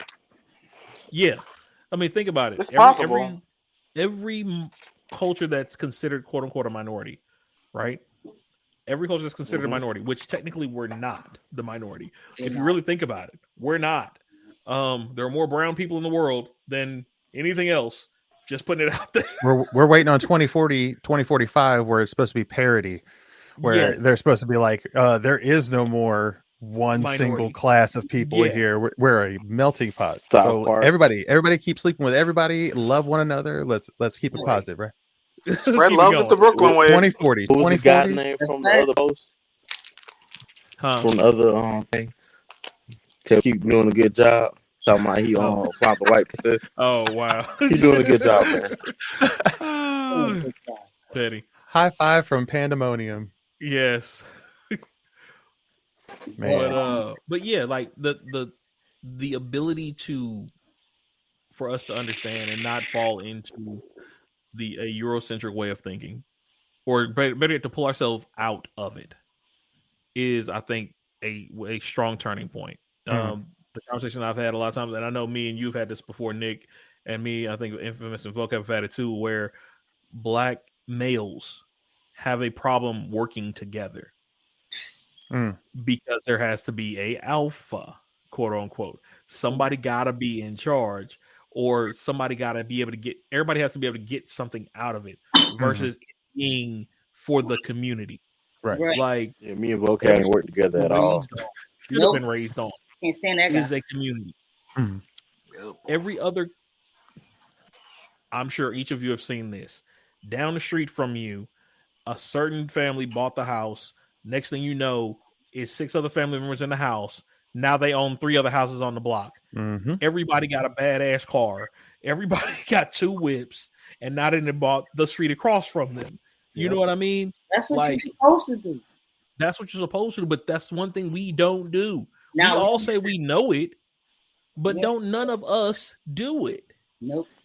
Well, you're starting to see a lot more of it in the upper echelons of earning. Like, there's a lot more collaboration, but unfortunately, like, something simple, like, this is going to sound crazy.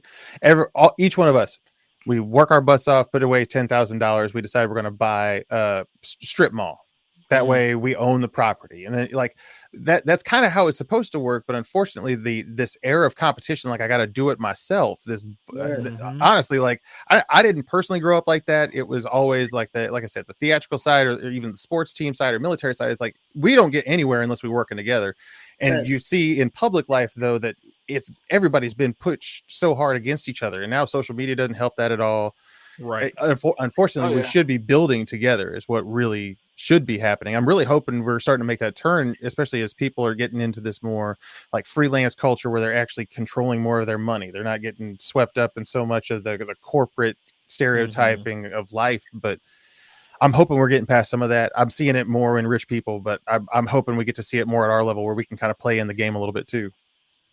So that's one thing I think came out of the freaking pandemic, is the fact more and more people are being their own boss. A lot of more people are doing side hustles, starting their own business, to the point where if you go to any fast food, I know for a fact in Georgia, just about every fast food restaurant got a not hired sign. Yep. Oh yeah. And they got how much you're gonna make an hour. I've seen a McDonald's talking about you can start with 14, 13 an hour. I'm like, I saw 17 an hour up the street from my house the other day. Yep. Wow. Amazing. I couldn't believe it. I was like, that is way too high. Right. It made you think for a minute. I was going to say 16-year-olds don't need $17 an hour. Good Lord. But at the same time, I'm like, if you're working those hours, though. $17 an hour at a McDonald's, your fucking ice cream machine better be fire. Okay? It should work every day of the week. Serve with the swirl. Okay. Hey, the ice cream machine better tell me what I want before I get there. You feel me? You want a chocolate cone? It's got an app you can punch right in. Right. But I wanted to say on this topic, like, it was really important for us to talk about it specifically, because Shorty just sent me a text. Well, she sent me a text when we first started the podcast. But she said to me, she said, and I'm gonna read it word for word. She said, "I like this type of subject. I would like to know how men see it and their opinion about it. It's a subject that's very touched from a female perspective, but little is heard from men endorsing it or even considering it as important." In regards to the fact that we were talking about toxic masculinity today as our main topic. Gotcha. And this is before we even started talking about it. Like, when she opened up the stream and saw that was the topic, she was like, yeah, I want to see what men have to say about this. Well, I don't know if I can be open for a moment, but I came from an abusive home. My dad was extremely abusive to myself and my brother and sister and my mom. And it was something that my introduction, much like yours with the school and everything, like your early childhood development on what a man is, a man's going to hurt me. Like, that's what my perspective was starting out. So unfortunately, that in the back of your mind, I mean, and of course, you find ways to fight through it and grow from that and stuff. But I mean, when your first impression's that, well, shit, your whole life is toxic at that point. Just trying to figure out how to unravel that hot mess from a person that was just broken and destroying a family with no one to talk to, right? Because it isn't manly to talk about it. Exactly. Right. That makes sense. That makes total sense. That's the thing. I feel that women have more support emotionally growing up than boys do. I'll agree with that. Oh yeah, they can go talk. They have their girls' nights where they everybody talks about what's going on and why they feel this way. And this dude did this to me, so I feel this way, or how should I handle this, that, and the other. I mean, I got lucky. I was lucky enough to have certain individuals that I could go talk to, that I felt safe talking to. I'll be honest, Nick was one of those people for me. Oh well, thanks, homie. I felt no problem, bro. Like, I felt when in my youth, so y'all go back. I had to talk. Oh, we go way back. Okay. Way back. Yeah, we go way back. We go back my little homie back. Wait. I gotta ask this. Do you go as far back as Panda wearing the floor as far back? Oh yeah, bro. Oh yeah, going to dance club with him. Yeah, way before that. Way before that. Before he had facial hair, way back. Yeah. Him and his little brother tag teaming around, occasionally getting a ride home from the museum back in the day. For you later on. Oh, word. Oh wow. Yeah, he's known me since I was a wee lad. Oh, that's funny, man. That's good. Well, and I appreciate that. Like, I felt that you were somebody that was open and receptive to talking to, especially at your, gosh, I'm 40 right now. So let's see. How old are you? What are you? 35? I'm only 36. 36? I guess it's not as much. I guess it seemed like more when I was like a grown man and you were like a little kid in middle school and high school. 30 is a different situation. Yeah, hit that 30. It comes at you. Oh, and that fedora, I'm pretty sure I was at that place with the fedora when we went out that night. That picture is probably from one of our going out nights back when we used to go dance at the clubs. Yep. Why try to impress them ladies? I would not be surprised. Man. All right. Enough about that. Yeah, back in the day. Yeah. But yeah, like that's the thing though. But having those spaces, and a lot of us in our youth, we don't, even today, like a lot of young boys don't have that open space to not feel like they're going to be judged the next day. Like you were talking about your son, I don't want to cry in front of my boys, and this is like, yeah, you got your boys, but your boys aren't going to talk about this stuff with you at that age because they're in the same boat as you. That's right. So unless you happen to bond because you both went through the same scenario, or you know what I mean, something like that happened where it's safe to open up to this person, you've got nobody. Yeah. So you close that up, you bottle that up, you find outlets, whether it's sports, whether it is a toxic release point of whatever it may be, whether it's your gaming or whatever the case may be, you try to find a way to release that. But until you actually come to grips with the only way this is going to work is actually talking it out. And most of us don't hit that until we're at least 20 at a minimum. We've screwed over so many people's lives by the time we're 20. Well, like think about the amount of the conversations you've had with females. I didn't jack some lives up. You know what I'm saying? Well, I think that's one of the things. Like I try to turn it on with my son. I try to turn it on our ear. Like I do it as a part of our bodily care. We go out for we call it Dudes Day. We get a little breakfast. We go out, get our fades cleaned up. You know, a little time in the barbershop, get to talk with the guys, and we have some real like exactly. And that was the thing that I always wanted as a kid. We were always too poor to go to a barbershop.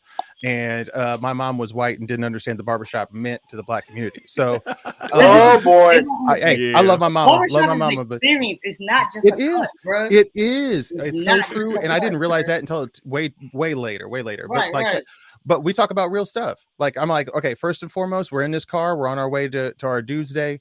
It's an open forum. And if occasionally you need to say one swear word, you get 2 in the car, and then we don't do it again. Because sometimes you got to say, damn, like, man, damn, daddy. Yeah. And he's 13, so I don't want him to say the F word in the wrong place. Like, freaking Mark. No. Hold up. We got to fix your street cred here, bro. You can't. Yeah.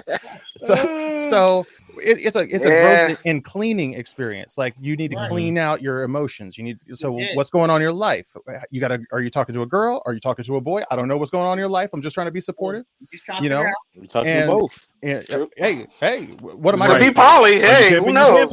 What am I going to say? I mean, shit. It's 2021. We're not past racism yet, so I'm lost. We never will be, sadly. Bruh, tell me. But so, like, as a part of our cleaning process, that's important. So like I try to make sure, like, say what you need to say. If you can't say it in front of your mama, it's okay. But if we're gonna talk, we're right here. I do the same thing for my girls too, though. We've had the good touch, bad touch talk. I'm like, if you need to talk to me, we'll go out. We have our daddy daughter day, and we go, get you squared away with whatever you're needing to do or whatever. But like, you can talk to me if you're not comfortable talking to anybody else. Talk to me, and I'll at least try to hear you out and help you out. I love it. You're a good dad. I tried, man. My dad was shit. Whew. I had a template for the wrong thing. Might as well try something different, right? I hear that. But that's the one thing that a lot of people catch that. A lot of people don't catch that. That right there. Like, what is one thing we always say? Learn from everything you do. That's right. Even if it's the bad thing. Yep. Like with my siblings, I'm the oldest of 6. And like, I always feel like my goal was always to try to be a template for them to follow, you know what I mean? So they had a goal line at least. I don't want them to not have nothing, Right. And so like I did my best as I could with high school and college. I fell off. I'm not gonna lie, I fell off in college, but they all went. You know what I'm saying? They all graduated top of their class in high school, higher than me, and I was number 4. Like, you know what I mean? Like they all came out and came to college and like dominated. It's like, I'm gonna leave with a 3.8. I'll be back later to finish this. Like, you know what I mean? Like they did stuff like that. I barely made it out with a 2.0, but the point was I made it out. Right. I still barely. Same here. You still got to call me doctor, damn it. Yeah, right, exactly. So, with that being the case, but even in the things that I did wrong, and it took my brother telling me that one day. He was like, "Look, I know you feel like you messed up a lot, but even in your mess ups, I have to say thank you, because in you messing up, I learned not to do that and go down that path, or what could happen if I follow that path. Right. And it's just like Nick was saying, like those are things that, for the listeners, I want you all to keep that in mind. Like, everything is a learning opportunity, whether it's positive or negative. No, the negative ones don't feel as good. But facts. As long as you learn something from it, it was not a waste of your time. That whole conversation about people and relationships, kind of a quick detour, but it was a waste of my time. It was a waste of my time being with this person or that person. No, you gained valuable insight into you, your psyche, your emotional support and stability, and your emotional and physical needs. If you gained any of that information, it was a positive experience. And you move on. That way, the next time it's a better situation for you. Amen. I hear that.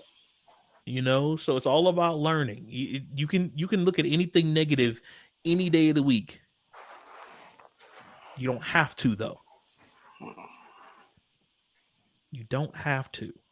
So please keep that in mind as we're going through all of this. But that's just one of those things.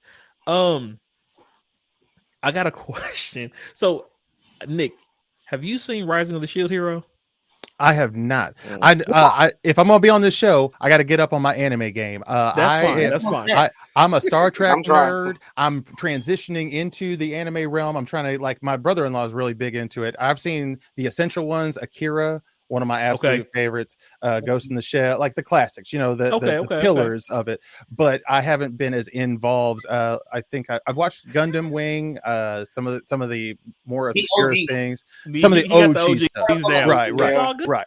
So like, I'm watching Infamous over here. I would say, feel free to send me links. I will learn. I want good recommendations. I love good stories. I'm a cyberpunk nerd, so I'm a big fan of that. You're finna blow your phone up. You might need. Oh boy, he's gonna get a lot of isekai. He's gonna get a lot of isekai. Research. You got a lot of catching up to do. Yeah, we gonna get you caught up. Word. Right. I'm in. We gonna get you right. And the little ones can watch it with you. Right. Well, like I'm gonna be coming on here just like mind blown by some of these stories because I know how big and dense some of these stories are. Oh yeah, real, bro. Nice. Have it crying, have it make you question life. I'm a big fan of Fist of the North Star. Oh yeah, He naming all the Ramey has. That's what I say. He knows his stuff. That's love what it. So the reason I asked because I'm gonna bring this up to the group, and so for the rest of you who've seen it, I'll give you a general, Nick.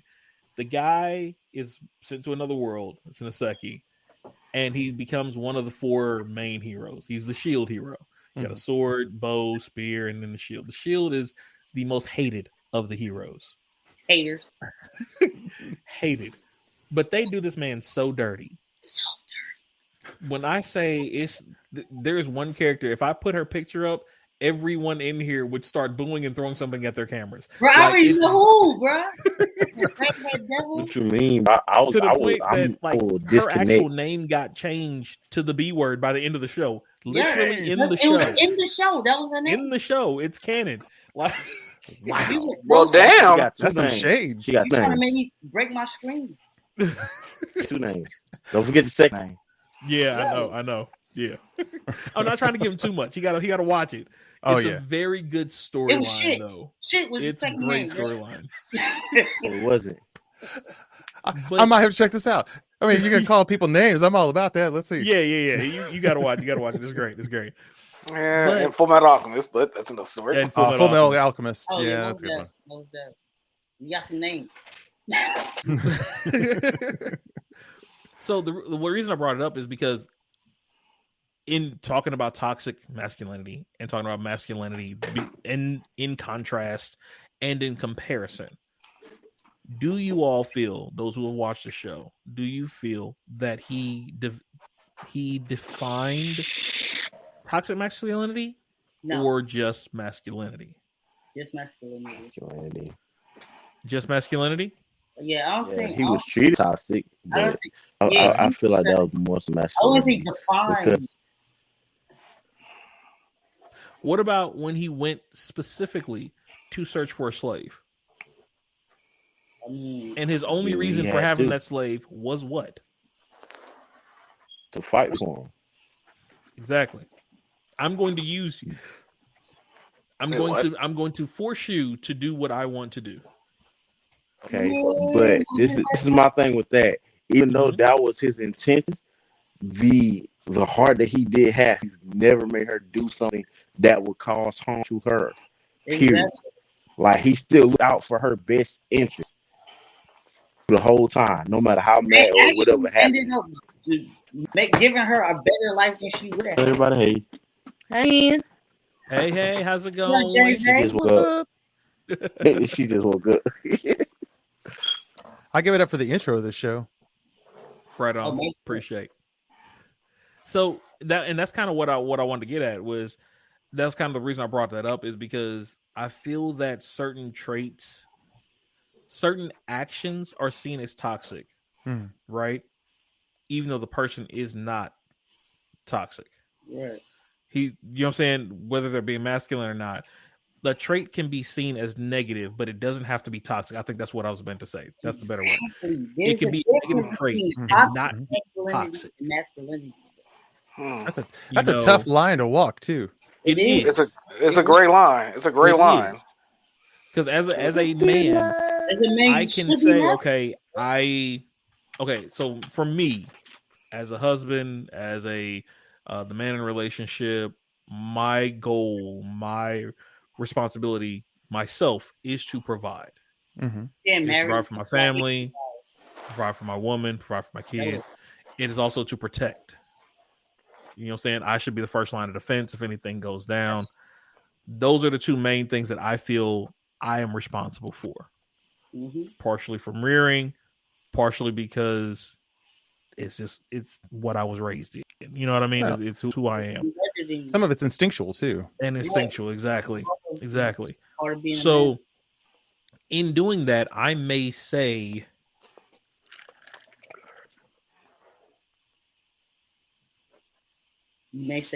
I'll give you this. Oh, did it freeze? Wait. No. I had to think about it. I was like, no. If I ask my lady to stand if we're walking down the street and I have her stand on the inside. Now you all know what that means. I would fight you if you didn't. But you all know what that means. Mm-hmm. You all know why I say that.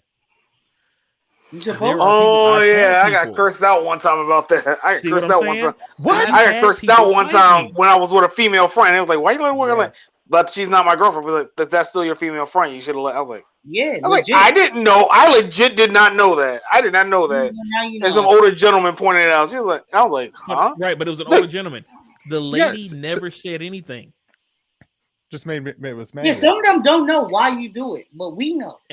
We know. You gotta do it. So then they argue with us about that, and it's like it has nothing to do with you being weaker than me. It is just a protective thing. It's an instinctual thing. Danger can come from this direction. I want to make sure I'm there to take care of that. Legit, bro. Instinctually, I appreciate your existence in my life, and I'm trying to prevent anything negative from happening to you. That's kind of how I explain it. It's not the toxic way. It's more like look, I find value in you being near me, and I would never want anything bad to happen to you. So if I have to go first, I'm okay with going first if you're still here. I'd rather it be me than you. So, right. I mean, and if she decided she was going to do the same thing. Okay, go ahead. Sir? No, not like that. So when he was like, when the woman was like, you think I can protect myself or what he said, like that double standard or that fight for equality that women do is very triggers me. They want to be treated so equal in certain aspects, but once they get the treatment, they want to be like, well, I'm a woman. And that's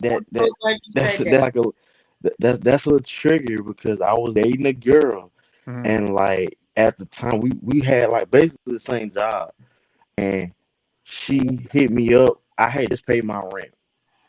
She was still staying with her friends, so she didn't really have to pay rent. So she hit me up after I wanted to go get something to eat. I'm like, sure.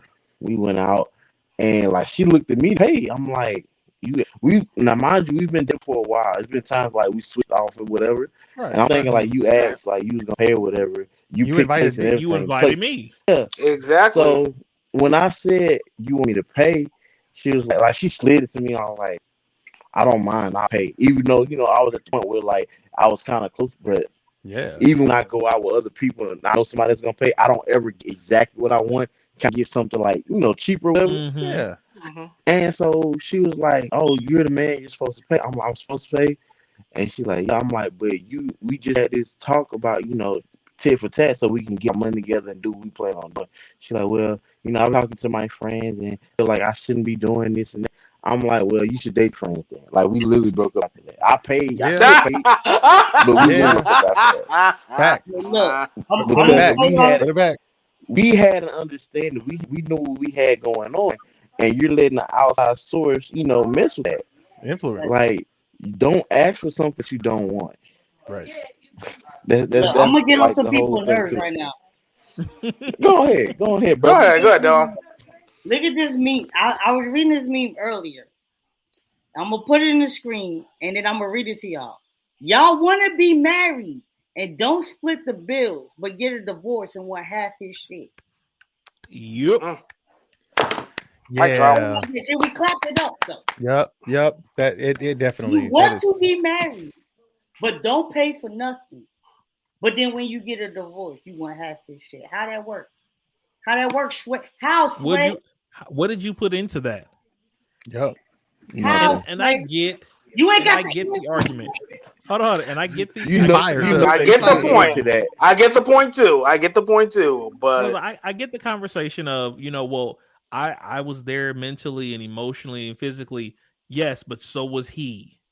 Regardless of how much, and I got friends for that. I got family for that. No matter how much emotional energy you think he did not put into it, he still had to put it into it because you were there every day. Right. He still had to interact with you on the daily basis. So there was some level of emotional energy that was used every day. Now, this goes into a whole different conversation because I feel that and I think I've talked to y'all about this before. My whole premise with energy is everything is cyclic. Mm-hmm. All energy is cyclic. And everybody has a certain level of battery for emotional, spiritual, and physical energy. Or intellectual, I call it intellectual energy, intellectual, spiritual, and emotional. Everybody's batteries are different levels. Everybody has a different, but everybody it's 100%, and everybody's is different. Me personally, I have a large emotional battery. I can sit there. I'm an empath. I can sit there and keep everybody in the room running on 100%, and I will still have 50 to 60% left when I get home. However, if I don't get to recharge that battery when I get home, when I go out tomorrow and have to deal with that same room of 50 people that I'm giving them all that energy because they don't have it, or I'm helping all these other individuals. As you all know, most of my background is nonprofit organization and curriculum development and working with kids and stuff like that, or customer service in general. Anybody who's worked customer service knows that each person that you deal with on the daily basis take a little bit of your emotional battery with them. Mm-hmm. Okay. Oh yeah, every time. And if you do not have a large emotional battery, you cannot make it. Yep. Mm-hmm. And if you find somebody to date or to be with who does not have the ability to recharge that battery energy that you need, that is going to fail eventually. That is just my personal belief. Whatever your key one is. For me, it's emotion. You know what I mean? For some people, it's their spiritual battery that's more important to them. Mm-hmm. Others, it's their intellectual battery. Mm-hmm. And I get that, but whatever is your key battery, or if you're equal among all of them, you want to make sure you find somebody who has that same battery pack as you. Because they have to be able to recharge. Preferably Sony or Xbox rechargeable batteries would be fantastic. Exactly. If she's got those, it's on. Whatever. My girl kicked my butt in Street Fighter, so I'm cool. She did. Oh, it was hilarious. It was hilarious. Who she used? My girl beat me in Mortal Kombat 2 weeks ago. So nice. See? Yeah, but you don't play Mortal Kombat though, so you got an excuse. What's your excuse? Man, because she's an OG Street Fighter. No, she's an OG, bro. She's like, who did she use? Her preference, it's either Baraka or Chun-Li. Ooh, she OG, bro. She put some like Street Fighter 2. She was some working. And then it's Melina on Mortal Kombat, but I'm on even footing there. We try to chop it up a little bit more. Right. But I definitely feel what you're saying. Like, especially in relationships, like the meme was fantastic because like it kind of points out the imbalance, like the double standard, and like Infamous was saying, like, how can you expect all of this to come together if both parties aren't invested in it? Like, that's really the biggest thing that I get from it, especially like in my marriage. Like, we went through a lot, especially over the last couple of years of trying to adjusting, what the dynamics of our relationship are. Like, I was the sole breadwinner, like she was working in childcare for a long time, and then like transitioned into a really great job where she actually was getting recognized and kicking some butt. And then at the same time, like the pandemic shut down live entertainment. So my whole job was shut down I've been home for way too long. I got to get out of the house. Anyway. So like, making the transition into being a business owner and trying to find projects and trying to get that next, paycheck rolling in and stuff has been a big transition for us here. But, for the first time, she's the one who's really making like serious bank and construction. So, I mean, I'm not going to argue about being able to work on something that I've wanted to for the first 10 years of our relationship that I can build into something over the next year and get it so it's forever for like a good something that we own and don't have to, apologize to anybody else. But it takes support to do that, though, too. I couldn't do it on my own. Yeah. It's funny you said that. There was a meme that was going around a while ago. I don't know if y'all saw this one or not. It was a guy texting his girl. He was like, "Hey, babe, I got this promotion. Oh, no, I lost my job. And, I'm hoping that we can make this work, blah, blah, blah, this and the other." And she basically was like, "Wait a minute. What do you mean you lost your job? Nah, we done this and the other." Damn. Wow. Yeah, he was like, "Well, I'm hoping I can go to school now because I paid for your schooling and you've got your job, so I can finally go back to school." Blah blah blah. Follow stuff that I wanted to do. I can't have no deadbeat dude. Blah blah blah. Yeah, and I saw that. Yeah, and he was like, "Well, that's good to know. I actually just won the jackpot on The Millionaire, and I got a promotion at work yesterday as well. So pack your stuff by the time I get home." Oh, baby. Oh, wow. Yeah, I saw that.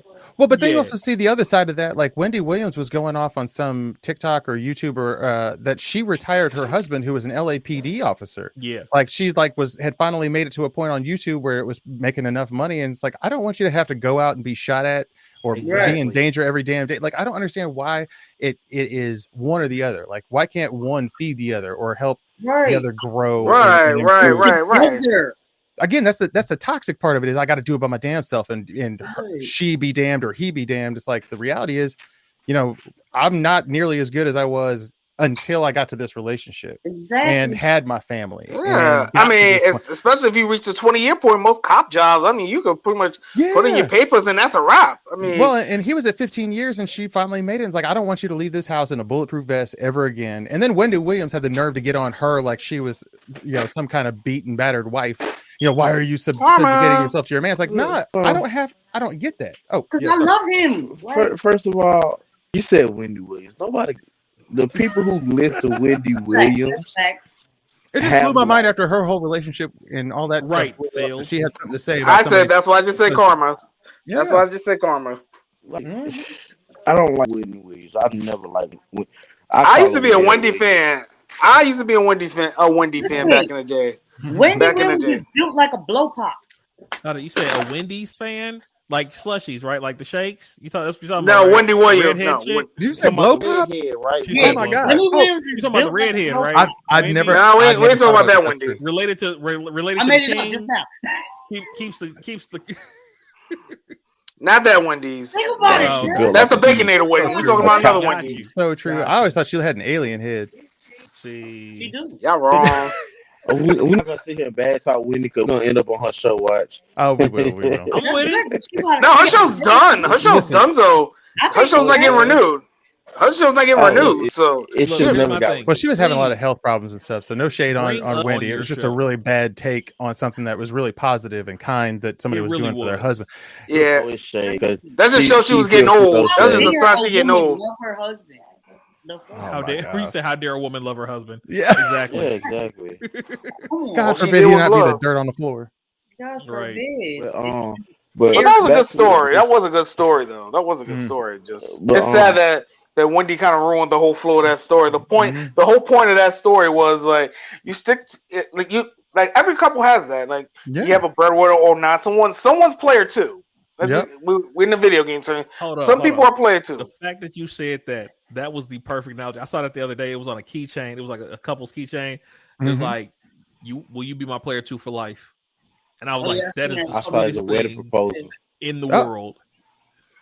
Well, and like that's the funniest part about it is like when you really think about it, it's a transition over time. Who's going to be the number one, number two? Especially when it comes to the kids, mama tends to be number one.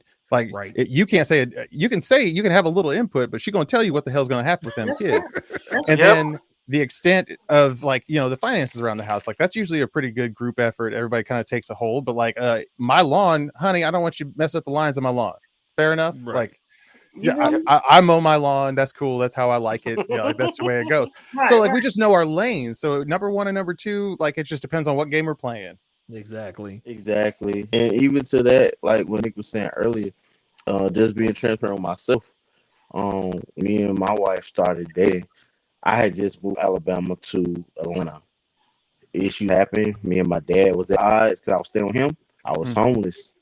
When I said this woman stood by me and helped me get back on my feet, Yo, J Bay is a true. and That's a ride or die. like Yeah, J Bay. yes, I started.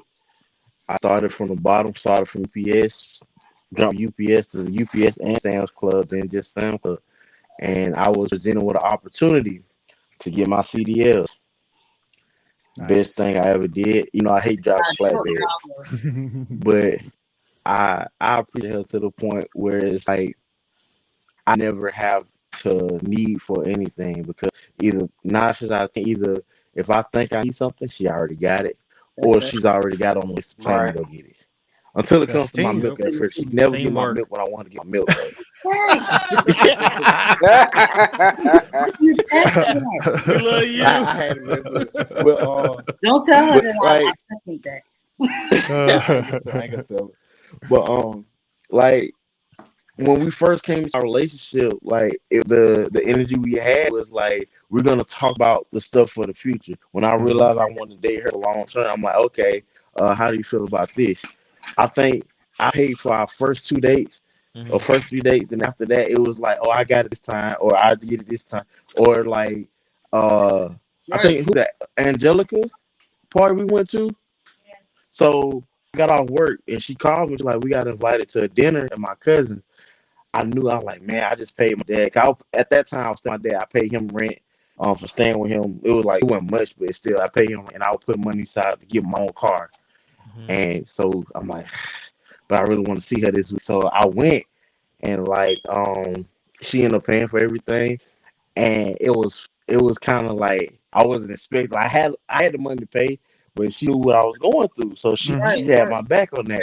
But Squad when right her there. cousin, this is the thing, like when her cousin saw that she paid, he had something to say about it. And you know, we kind of straightened it there, whatever. But it was just like, you know, not everybody's situation is the same, and not everybody thinks the same. Like if you're gonna be in a relationship with somebody, or if you're a partner with anybody, I don't care if it's like Monica or whatever, it's always be give and take.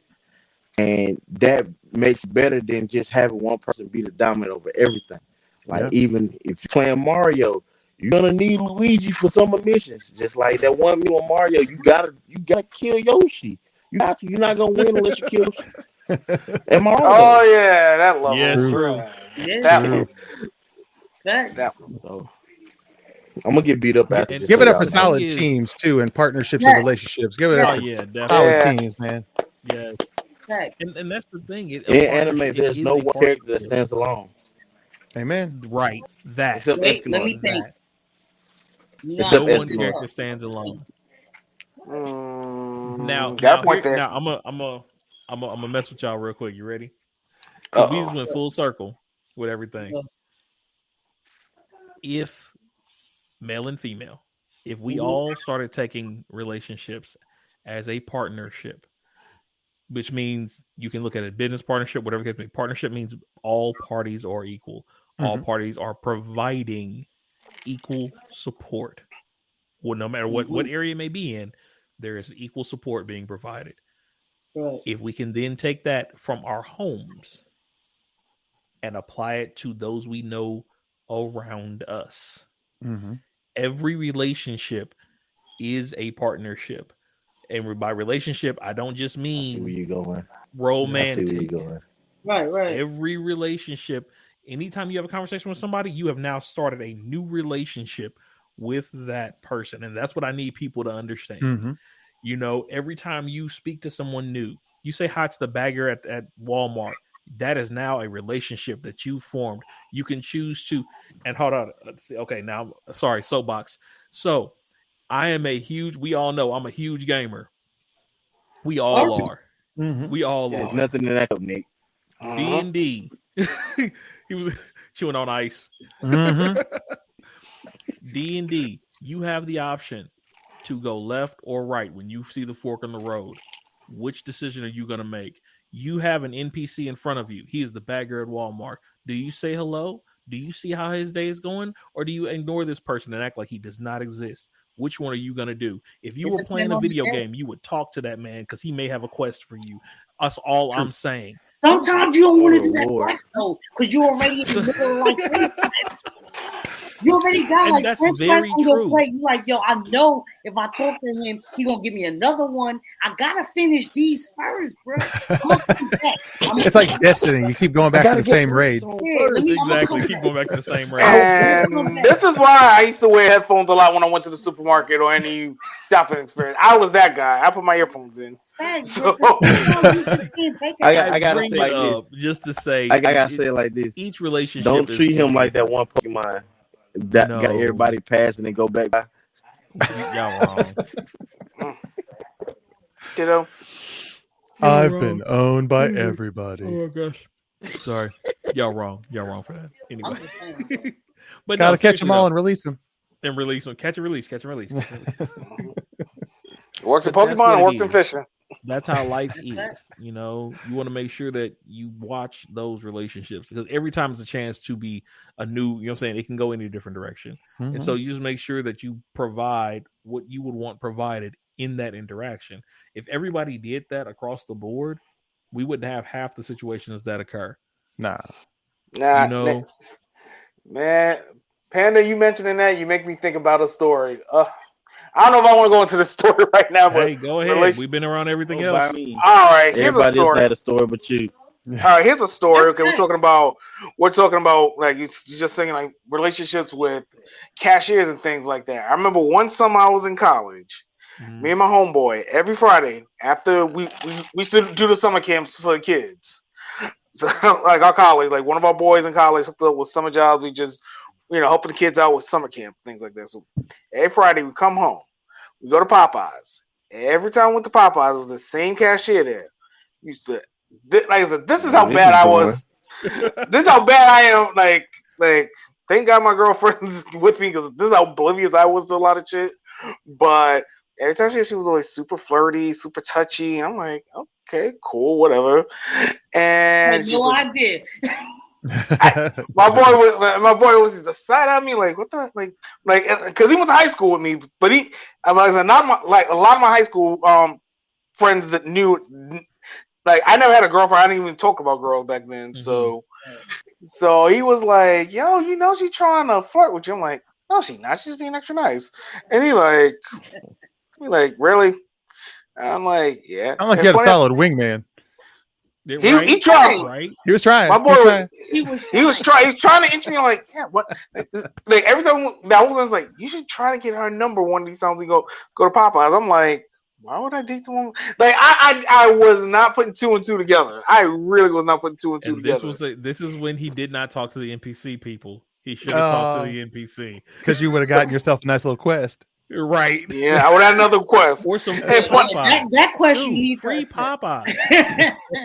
See, I want to think, retrospect looking back, I remembered one of my neighbors used to work in that Popeye. That's enough. I'm looking back like, why did I never part where a couple of years ago, I was like, wait a minute. I was like, oh yeah, one of my neighbors worked in that Popeyes. I was like, oh, and she's one of them nosy neighbor types. So I had to make sure. I didn't know when her work schedule was. I was like, ugh. But another NPC situation, like I used to have a teller at the bank. Used to flirt with me all the time, but I didn't think she was gonna give me the time because she knew my. I was just about to say, but this man, so the bruh's trolling. He just ain't. Let us find out. Accepting. Okay. Rod, we might have to introduce you to some toxic masculinity, and no, see, this is what happens when you raise. I always hated the term toxic masculinity because honestly, I was raised. Most of my family was women, so yeah. I mean, like, it's kind of obvious based on this story. But I remember, like, the same time I had this bank teller. Like, I used to go drop my paycheck off, and she used to be super nice. She's like, "Oh, you're cute," and I'm just like, "Oh, well, you're thank cute." you. Line would have been like, "Let's go to dinner." What are we talking about? That like, bank account, bro. What are we hollering at here? Like I'm 19, 20 in college. I mean, my guy fumbled the bag. Well, and she's already seen your bank account, so you're in the clear there. Yeah, exactly. That's why I'm like, oh, she's just probably being nice. She's probably being nice. And then, funny enough, that's maybe like a couple of months summer. I'm walking. I'm in one of the biggest Soundview Park in the Bronx. So I don't know how I got over there one day. So I'm just walking. I don't know. I think I was just randomly walking. That I was that dude. I like randomly walking in New York, but especially my old neighborhood in the You Bronx. can't be a New Yorker and not walk, bro. Yeah, no kidding. That's one of the few things that I miss That's your about New York. I miss paraplegic. walking. I miss walking in New York. Even when I lived in Orlando, I tried, but it's something about New York. It's something about New York. It's something about New York and walking around. Like I haven't found anything to replicate it. But getting back to the story, so I'm in the park, and then the bank teller runs up to me, and she has a kid. I'm like, and she tried to give me her number that day, and I was like, oh. Responsibility. Hey. Oh. Right. Mind you, I'm 1920 at this time. Yeah, I was like, exactly. oh. I said, I met him, and she's like, oh, I see one of my friends. I gotta go catch up with him. No. That's what it was. Man, this I think- elevator is real. I don't. No, right. Oh, Nah. I had one. Nah. Of those. I'm not even going front. I had one. Yeah, of nah. those. I had to. No, trust me. I was like, stepdaddy at 19, bro. Oh my gosh. I was 1920. Trust me. My mom would not have would have killed me messing with somebody with a kid. She would have Hey killed kids, your mama get me a bowl of cereal. I need one too. Where's my sippy cup? You got some Fruity Pebbles? Nah, see, we ain't cereal. We had no cereal in the house, so that one ain't work. Pebbles so much, Jay. I need to know this. You probably like that. You probably like that place in Vegas. I know we talk about TikTok. Have y'all follow like that serial killers bar TikTok? Oh yeah, I can't wait to go. Cannot wait Serial to go. Killers bar. Yeah. Yeah. Oh yeah, that's fire. So, That's fire. That's a great idea. right. Like, and they be showing the people doing the cereal bowl sounds. I'd be dying. I'm like, no way you can beat that. No way. So it's a place where you walk. It's nothing but cereal. Like all the cereals on the wall. You pick what you want, and they'll make anything out of it. You get milkshakes, ice cream, and they have a challenge. I think it was a thing on a gallon bucket, and they fill it up so much with whatever cereal you want, and you got to finish it. And I think a $5 gift certificate, and your food was free or whatever. But it is like I really want to go. As I'm trying not to, express myself all over the. Only 5 people beating the challenge. Only 5 people beating that challenge. That's an iron gut. Hey, so That's one of my homeboys from my hometown is watching. What's up, Jumbo? He told me to say, "What's up, y'all?" What's What that? up? What up? All right, so jumping back real quick. Just real quick, just a little bit.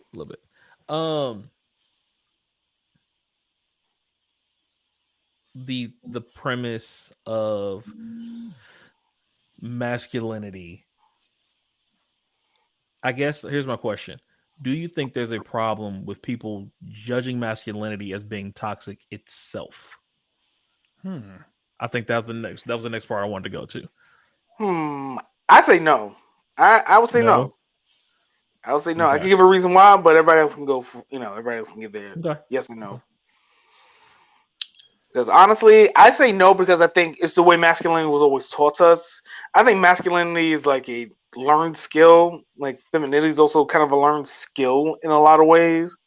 So it's just what we've been brought to be masculine or feminine. Like I said, I grew up, it was just me, my mom, and my sister. A lot of my closest relatives were my aunts. I really didn't have a lot of males in my life. Not a lot. I had a male cousin, but that's cousins. You only want to see them every now and again, to be quite honest. But it just depends if my mom and her friends are getting together, or things like that. Even my next door neighbor, probably that I grew up with in the Bronx, was probably more of a father to me than my own dad. I mean, like my dad did his own thing, but that if we were talking about breakups and relations, that's another story. I'm not going to get into that. But I think masculinity is toxic because I think it's just the way we've been taught of what masculinity is. Honestly, I think masculinity and femininity are it's antiquated. The best way I can say is it's antiquated. Like it's old, but I do believe there's like a masculine energy and a feminine energy. Don't get me wrong. I think those energies do exist. Or it's like something that we can consider masculine, something we can consider feminine. I don't think we have words to replace those two terms, if that makes sense to me. because I didn't feel like I was an alpha male growing up. I always hated alpha males. They would trouble me nuts, jocks, and like I said, but that's probably me just being going to an old boys high school and just having nothing but asshole jocks around. So that could just be a personal preference. Like, even if I had a kid, I would not let them go to an all boys, or if I had a daughter, I would not let them go to an all girls school. I just feel like that stunts you socially, but that's another topic for another day. Yeah, but masculinity, I think, is just, we don't have a new word for it. What we want, not masculine to be, but what a man should be. It's like we don't have the right word for it yet, or the right attitude for it, because I feel like some men are probably more in tune with what we consider feminine. I know for certain, hand on a Bible, I know more women that are probably more masculine than some of these males out here. I'm gonna just keep it a $150, and I probably know some. That's a $150. I know some strong women that don't put up with no shit. Yep. I've been around that all my life. It's probably why I'm just a probably what most would consider abandoning. Like, oh, you've been around all these alpha females and shit. Like, and so what? Like, Ain't nothing wrong with that. Ain't nothing wrong with that. Well, and it's the assertiveness. Like, I think that's really what it comes down to. Like what you're saying, there not being a proper wording for that type of energy on both sides, like the yin and yang, essentially, that counterbalance. Because I mean, the domineering and all that stuff, I kind of look at myself as kind of like a balance of all of it as best as possible. I want to be artistic. I like creative. I understand what beauty is. I know what love is. I try to embody those things, but at the same time, I also know, like, you have to be strong to make it through certain situations. There are going to be things you're going to have to rise above, and it's going to take a whole lot more power than a whole lot of hugging and kissing. You're going to have to muscle down and do some things. And I think that's where that dividing line is where, like, we've talked about tonight, not having a way to express or talk about issues and things in your life, where I think that's where the toxicity comes, is that it brews, it sits and festers inside of us, where, like we were talking about earlier, the responses from some people and how they lash out, or how we respond to situations, like, just instinctually. Like, it might be a minor nuisance to somebody else, but to somebody, it might just be a huge trigger and cause a big problem. So I think if you're wanting to go with, like, the standard old school terminology, I think the unhealthy part is the old school Eurocentric point of view of what man and woman are. I mean, we have to look also in our own history of, like, the African diaspora, the Native American diaspora, like how that whole thing played out, because a lot of times the women in those cultures tended to be the ones that were running the towns and running the havens while people were out hunting and gathering. Yeah. So we have this false sense of what strength is and who's supposed to be strong, because we are just strong on different levels. What needs to happen. Like, I don't have the patience to hang out with my beautiful kids all the damn time. My wife seems to just be fine with it. Bring them in. They can crawl around the bed. Like, you're just not a built-in thing. Just as a personal, like, I love my kids. We have our time, and then I also have my studio time and stuff where I'm working. So her patience with that, I can't do. That is not a strength I have. So I embrace that about her, and she's runs that side. But we're also looking at the other side of, like, well, you got to go out, you got to do the tough jobs. Are the tough jobs just the man jobs? Can a man only do construction? Is a man only allowed to be in the military? Is a man? So, but then on the flip side, we have seen the argument where, okay, well, what is femininity, and how can femininity be toxic or toxified? And we've also seen that a lot in our own communities as well, where it's overly female centric, and it abuses and belittles and puts down the men in our culture a lot. Like, we see that quite a bit too.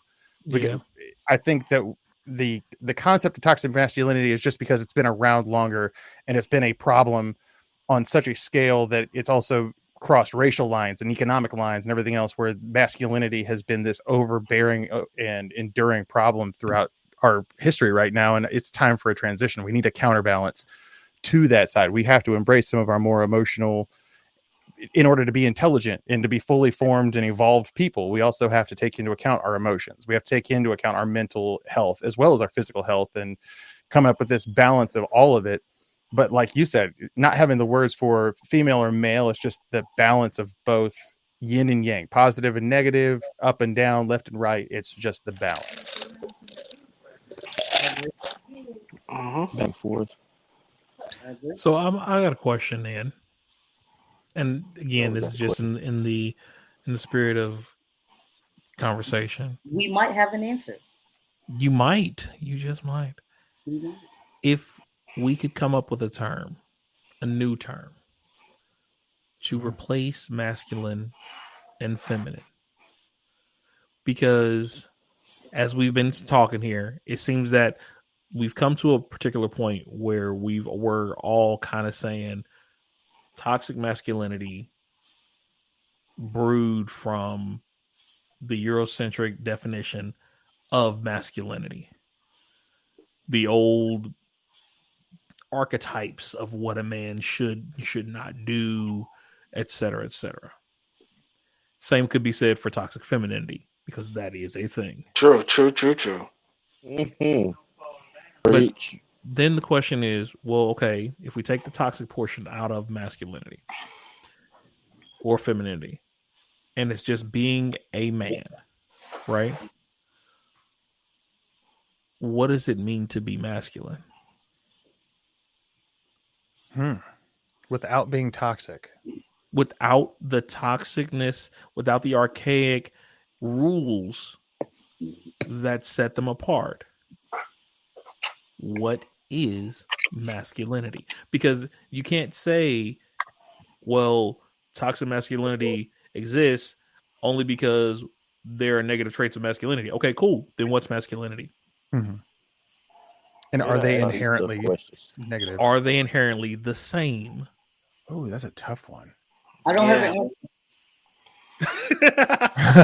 Well, at least he's honest. That's an honest answer. No. I understand, but that's just the question that came up in me. You know what I'm saying? Because I went to look up. There's no definition for masculinity other than traits of a male. Right. But that brings up a whole nother male. Right, like you were saying, Rod. Like you and Nick were just saying. You know, we've all seen quote unquote alpha females. Mm-hmm. You know what I mean? Or just very strong-willed women, right? Mm-hmm. We've seen very strong-willed men. Yep. They act the exact same. Right. This one has a penis and ooh, pretty baby. Hey, sis. The minute you came in, they started catcalling, even though they're talking about toxic masculinity. You see what happens? You ruined it all. Wasn't me. Hey, lady. It was me. The guy say hello. Hello, Missy. Hello. Who else is popping their head in? Oh, that's my Katie. Ooh, we got the little ones. Oh, we got the little ones too. What's up? Love it. All right, going on. We're talking grown man stuff. Yep. we'll have a kids anime when she can jump on later. What kid anime? Boruto? For her. I know you guys got to school me so I can teach them right. There you go. We're gonna make it work. If you need one before I'll put all my stats on. She'd love Bofuri. She'd love it. Oh, nice. Yeah. She's been getting into animation. She took one of our cameras Bofuri. and started doing stop motion stuff with her Legos. Oh, so I have a feeling. Awesome. Oh, that's pretty good. Yep. Oh, that's pretty good. I'm a supporter of the arts up in this piece. Of course. All day. But yeah, back to what we were saying though. Like if being an assertive individual is considered masculine, why? If being because it's just what I've seen. The archetype of a man or a male comes from the hunter-gatherer syndrome. Mm-hmm. The men are hunters, the women are gatherers. There were men that were gatherers, though, but there were women that were great archers. They were right, and there were some women that were great hunters. Mm-hmm. But the men were seen as less than men when they were gatherers, versus the women who were great hunters were not seen as less than women. They were seen as greater than. So that's another dichotomy that predates everything. So why is it? It is just adding another layer to that. Why is it that when a guy is a gatherer, it is considered negative, but when a woman is a hunter, it's considered a positive? Because society's stupid. Bingo. I'm sorry. I mean, The people, I just got individuals are said great. that- People are stupid. True. Yo. You have a point. BINGO. I'm crying. Bingo was his name. Like, He let's ain't just lying. be real, Yo. bro. Let's just be real. I'm a gatherer. If Right? anybody needs a visual reference of what he just said, watch the movie Year One. Yes, Yeah, yes, I was Year going to One. say that. Whoa. Yes. That's why I'm over here crying because when he said I It's saw on point. It's so true. Because legit, we're like, okay, I'm a gatherer. So I'll But go- but again, that comes from a very Eurocentric point of view, because in most tribal cultures and Native American cultures, and also most cultures in Africa, like a lot of those cultures believe that everybody had a job. Everybody's position was important and valuable to the Yep. tribe. If you weren't doing shit, that's when you got kicked out and called a punk. Right, It was Exactly. just your strength was in your ability to offer something to the tribe. right. So, I mean, if you were like a singer or a dancer, like, it was respected because you were entertaining the Right. tribe around the campfire. If you were telling What a do story, you the bring? storytellers were even heralded as leaders and things. So, Right. like, it's this, I hate to say it, but it really is a Eurocentric mindset, because Makes sense. you can't do that in a village. You can't be Yes. one in Billy Badass in a village, because you still can't pick the grapes that are going to, Make the you're going rest to of use the for meal. wine, make the rest of the meal. Right. Are you digging up the root vegetables? Nah, man, you're trekking across shooting one arrow at an animal. You ain't doing shit. Are you digging? Right. No, like, it's accepting that all of us have a role to play, I think. And like you said, what truly is masculinity? I think it's the ability, and it's not, and honestly, it's not a masculine trait. That's why it's so terrible that we even have to try and define it this way. There are some people that have strength in being a dominant force. Oprah Winfrey, are you going to call Oprah masculine? Hell no. Yeah, I mean, you can't call Oprah masculine, because she has played some of the most influential female characters in history and been an influential female, but she has a personality and a force to be reckoned with. Did you not? I got you. I got you. Hold The on. Color I Purple. got I you. don't know what to say. Yeah. But here's the thing: in those things that she played, and those people that she played, was the energy masculine energy or feminine energy? Because what made those characters so great was not them sitting back, which is quote unquote feminine energy. It was energy. It was the fact that they showed in massive amounts masculine energy, and she portrayed that energy with such potency that gave the feminine aura that much more power. Well, but can we also think of a counter to that, which would be a male that was showing a more genteel, kind nature, that would be like a nurturing example, especially in the minority category. Like, it'd be like, was the Daddy's Girl? Well, I love that movie. Daddy is such a great movie. First of all, that is a good movie. It's a beautiful movie. That's a great movie. Great movie. These little girls. First of all, Idris Elba can't do no wrong. Well, I mean, you even think of like something like John Q. Like, I mean, anytime Denzel, heartbreaking.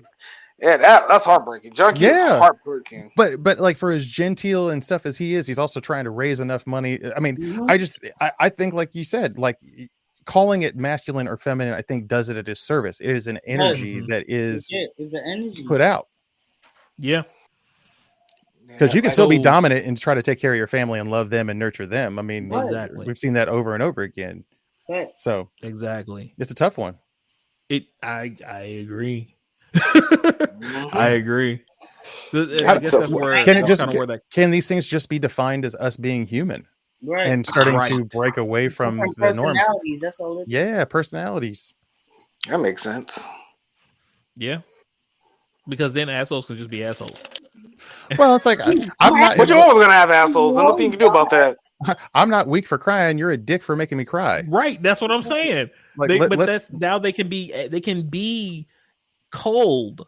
You know what I mean? Like, you can put them in a corner now. They're not just being, oh, I'm a man. Right. No, you're being a dick. You're just an asshole, man. Right. Like, go talk to a therapist, get yourself a hug, and find somebody that loves you. Damn it. Like you said, exactly. Both gonna love those who hate themselves. You can't who hate themselves. And that's where I think a lot of the masculinity stuff really comes from. Is like, it's almost like, I wish I could like say that flower was beautiful, but damn it, I gotta lock it down inside so far so nobody sees that I think it's beautiful. But man, it's purple and it's beautiful. It's my favorite color. That was a beautiful ass flower, though. Tangled. You all seen that movie, right? Oh hell yeah! I got 2 girls. You haven't. Does Kingdom Hearts 3 count? Does Kingdom Hearts 3 count? That's the only. Don't worry about it. But in the movie, there's a song sequence where she's in the bar with all the ruffians and stuff, and everybody's talking about their dream.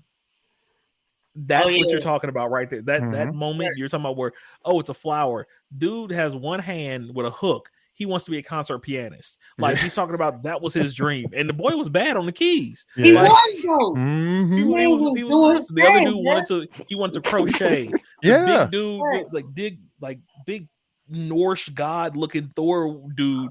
He collected little unicorns, ceramic unicorns and stuff. Like the most gentle thing in the world was big dude.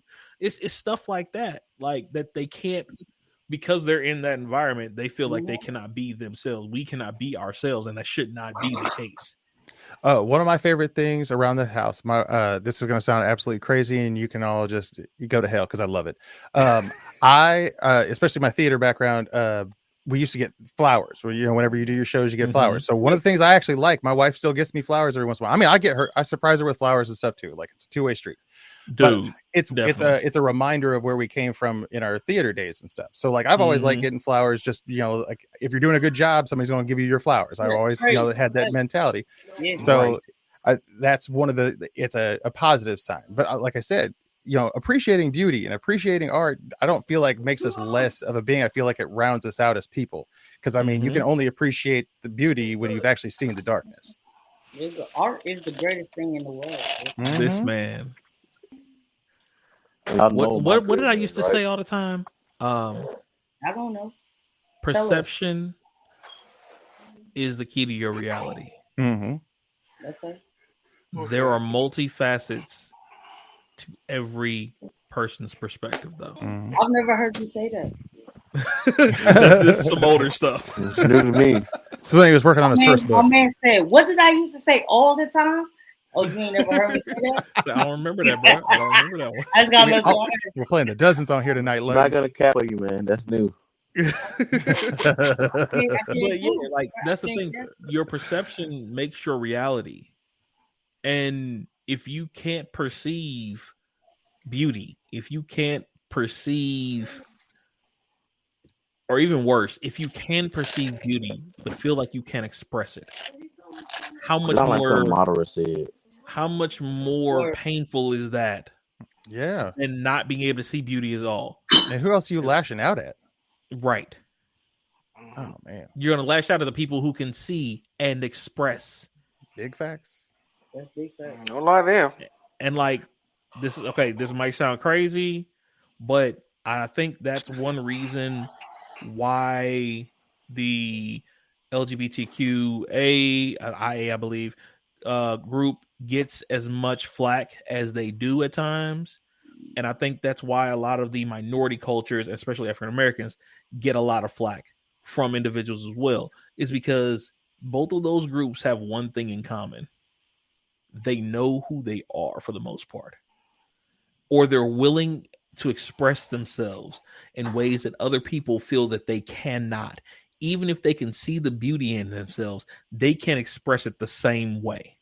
And so because you're unable to express how you feel about life or about the beauty of another man or another woman or whatever the case may be, you are now mad at them and you're lashing out at the person who's able to actually express it when you cannot.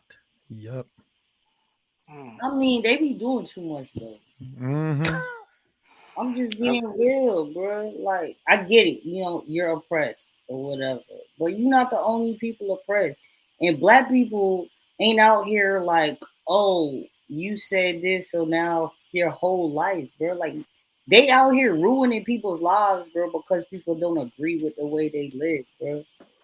Well, I think that's also some of that toxic side too. Is like where we're kind of coming at each other wrong. If we could realize that we could stop coming at each other. I get it. You know what I mean? You're supposed to be able to live your life, but because somebody doesn't agree with the way that you live your life, that doesn't mean that you should their whole life up. Bro. So now I'm gonna go here.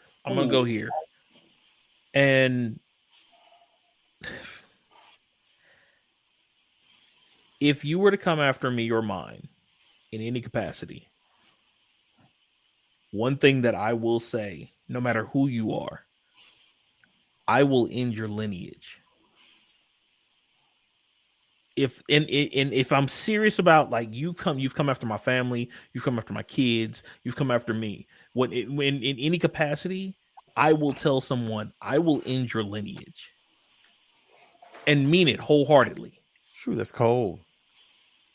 Because at that point, you've now crossed a line into something that is dear to me. And if you were to tell me that, oh well, you don't know who you are. I'm sorry, Negro. Who is you again? Man, people How talk you gonna shit, tell me who bro. I is? You can't I mean, I'm just being honest. As me, if someone were to tell me I don't know who I am, you gonna get every clap back in the book. All the yo mamas. And it's like Nick was saying, and I'm not disagreeing with anything either of you saying right now, but I'm just saying that, like Nick was saying, that if the attack comes in a toxic way, sometimes the only way to respond is in a toxic manner. Because the toxic person, the initial attack, may not understand it if you don't. Two negatives don't make a positive. They don't. But yeah, but the clapback can change behavior. Right. Yep. Like if I say if someone comes negatively to you, right, or in a completely toxic way, you can be nice and say, oh well, you know, this shouldn't be how it is, blah blah blah. Fight the power, peace and love, and all that jazz. It can be done that way. You may not get the reaction you want at that moment, though. You may not get them to stop at that moment. And unfortunately, it's because the toxicity, and I'm going to stop using toxic masculinity or femininity. I'm just going to use toxic in general. Because the toxic energies, the toxic actions, not the energies aren't toxic. The actions are toxic. Because the toxic actions continue to be perpetrated on both sides of the train tracks, nothing's getting accomplished. That's right. And I think it's because it's so ingrained, like y'all, like all of you have said at some point, it's ingrained in our society. Right. Right. The entire society needs a complete overhaul. At least an open discussion on how we're going to approach these things, because we have generations of children that are having identity issues at younger and younger ages. And I don't want anybody to hurt. Like, it's unnecessary for anybody to hurt. Whatever. I mean, everybody's going through a lot of crazy things, and to not be able to be who you are seems like it would be the worst thing ever. Especially I've had friends that have, come out not when I knew them, like getting to hang out with them in high school. They come out much later, and you come to find out, like, why didn't you just tell me when you were dealing with this, as opposed to like hiding it? Because you feel like your life would have been better. You wouldn't have been as sad during this period of time if you just would have opened up about some stuff. And a lot of it that we end up seeing comes from like how society is going to treat these people, like how they just anticipate what the response is going to be. So right off rip, they're instantly, they're going to recoil, pull themselves back. And then also, like you said, lash out uncontrollably sometimes because of their reaction. But we also look at the side where, like, Charlemagne said it best, you can't be responsible for how someone else is going to react to what you say. Big facts, bro. Say it again. A lot of people in the back. You cannot be held responsible for how people respond to the things that you say. And that's the what is it? The First Amendment. When they talk about the First Amendment, it's like, well, you can say whatever you want, but you might get jacked in the jaw. You don't know. Like they'll take a felony for it. Some people will stand up for their beliefs that hard. So the big thing that we have to consider is, like, yeah, I don't want anybody to come back and end somebody's career, but if you feel big enough about it and you're that mad about it and you've been hurt by enough people and this is your last stand, well, I mean, somebody's career might end up going down because you're speaking your truth. Look, this is all I'm saying. Right? If you gonna fight for equality, then be equal. You can't get mad when somebody's sucking dick in the parking lot and then the next person like, well, I ain't sucking dick in the parking lot. But then when it's heterosexual people sucking dick in the parking lot, it ain't shit. Like, I'm just saying, this This nigga the baby made a comment about somebody sucking dick in the parking lot towards the LGBTQI ABC community, and now he ain't got no career. Well, and it's also like you know how much I could name you several people who was sucking dick in the parking lot. I got my dick sucked in the parking lot several times. Okay. Own it. Okay. Hey, I wouldn't have said that out loud. I wouldn't have said that out loud, but hey, do you? I said I got it, so I didn't say I was sucking dick in the parking lot. All right, okay. But my point is though, like, anyone was out here like, oh, she sucked his dick in the parking lot. Yo, end that bitch. We're like, now this nigga, now all of a sudden, because somebody getting their dick sucked in the parking lot, it's this nigga whole life up. We're like, no, that's not how it works. Well, and he was like, I'm not trying, like, I don't want to defend like the words, but like we've all been to clubs where they do the crazy ass shout outs from the stage, and how, like, you know, we know what he was doing, we know what was happening. It was just, unfortunately, it wasn't inside of a grimy club in NY. It was at like Rolling Loud or something really huge where there were people that could easily be offended, and a large group of them simultaneously filming it. So it's kind of like you want to say, hey, you probably shouldn't say this in public. You can have your beliefs. That's awesome. And you can also share your beliefs, but you also can't, like, not, damn, it's so hard with the response, because you don't want someone to be canceled outright for something that was innocuous, but you also have to take into account that some of this stuff was built into our society. So it's not as innocuous as we'd like to think. I can see that, but also, I if you think about it this way as well, it's just certain people you don't mess with, but at the same time, and this happens, toxic masculinity or not, people just don't know how to read the room.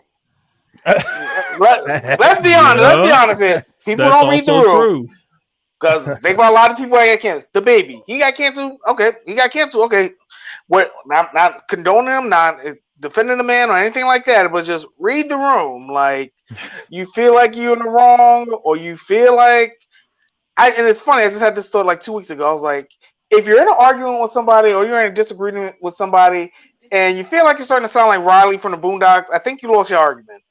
Yeah. Right. Yeah. They don't Riley. Hate to say Riley, but it has to be Riley. But I feel like that, you know, cancel culture, I mean, LGBT, I mean, they're just more out and about right now than when you're a minority in that particular community. You already got 2 strikes on you, so they're probably more hyper defensive because they already got 2 strikes, no matter what you do. Here's my question. Here's my only question regarding cancel culture. If whoever deems this cancelable, right, can make that many waves, why are they so racist? That's what I'm saying, bro. If you gonna cancel something, cancel the niggas who had us in chains for 400 cancel years. Right. Cancel Sunset Towns. Cancel this political society. So cancel nobody gives a fuck, bro. A president. Cancel student debt. There we go. You know what I'm saying? Like, cancel the credit card systems. Cancel the education system. Oh yeah, big cleanup there. Yeah. If you really are going to, if you're going to use this power that you have, and again, this is not. I think the baby was stupid for doing what he did in the first place. Again, one, you learn to read the room. 2, like, yes, to what Vocab said, there are many people who have had that happen and got shouted out from the stage, and it wasn't an issue. This particular person just happened to have a chip on their shoulder at that point in time. If you're doing it, then be mad that it's a guy doing it. Both reactions. However, like, oh, well, this one. Yo, we got another one in the building. Oh yeah, the mustache wanted to come in and see what I was doing in here. Let's see. But we got. You jumping in? What up? What up? Yeah. I'll tell you all about it later. You know, you're a masculine male. You probably need to learn some of this stuff. Love you guys. They're not used to me actually talking to other humans in here. Usually I'm just talking to Like, myself. oh, you're actually doing stuff. Right. Well, that and production work and voiceover stuff. So I'm usually just talking into a blank screen of like Right. wavelengths and everything. Man. But yeah, I mean, overall, there's a lot. We know there's a lot that our society has been fighting. Correction. Has been fighting and should have been fighting harder in certain ways. Over the years. I do agree, kind of recapping some of the things that we've talked about. I do agree that the millennial generation will be the one who has the ability to make a large change in how this country works moving forward and the world in all. I worry about the generation after us, though, because Lord help us. Tide Pod eating generation. If you're worried about shit, just watch TikTok. Right. There are some good people in it. I know there are because we got kids. But yeah. I've seen some of their classmates. They're not all rocket scientists. Classmates. But yeah, I think that I think overall, I guess I feel that what we were able to come to is that masculine and feminine energy is technically what we need to be looking at in general.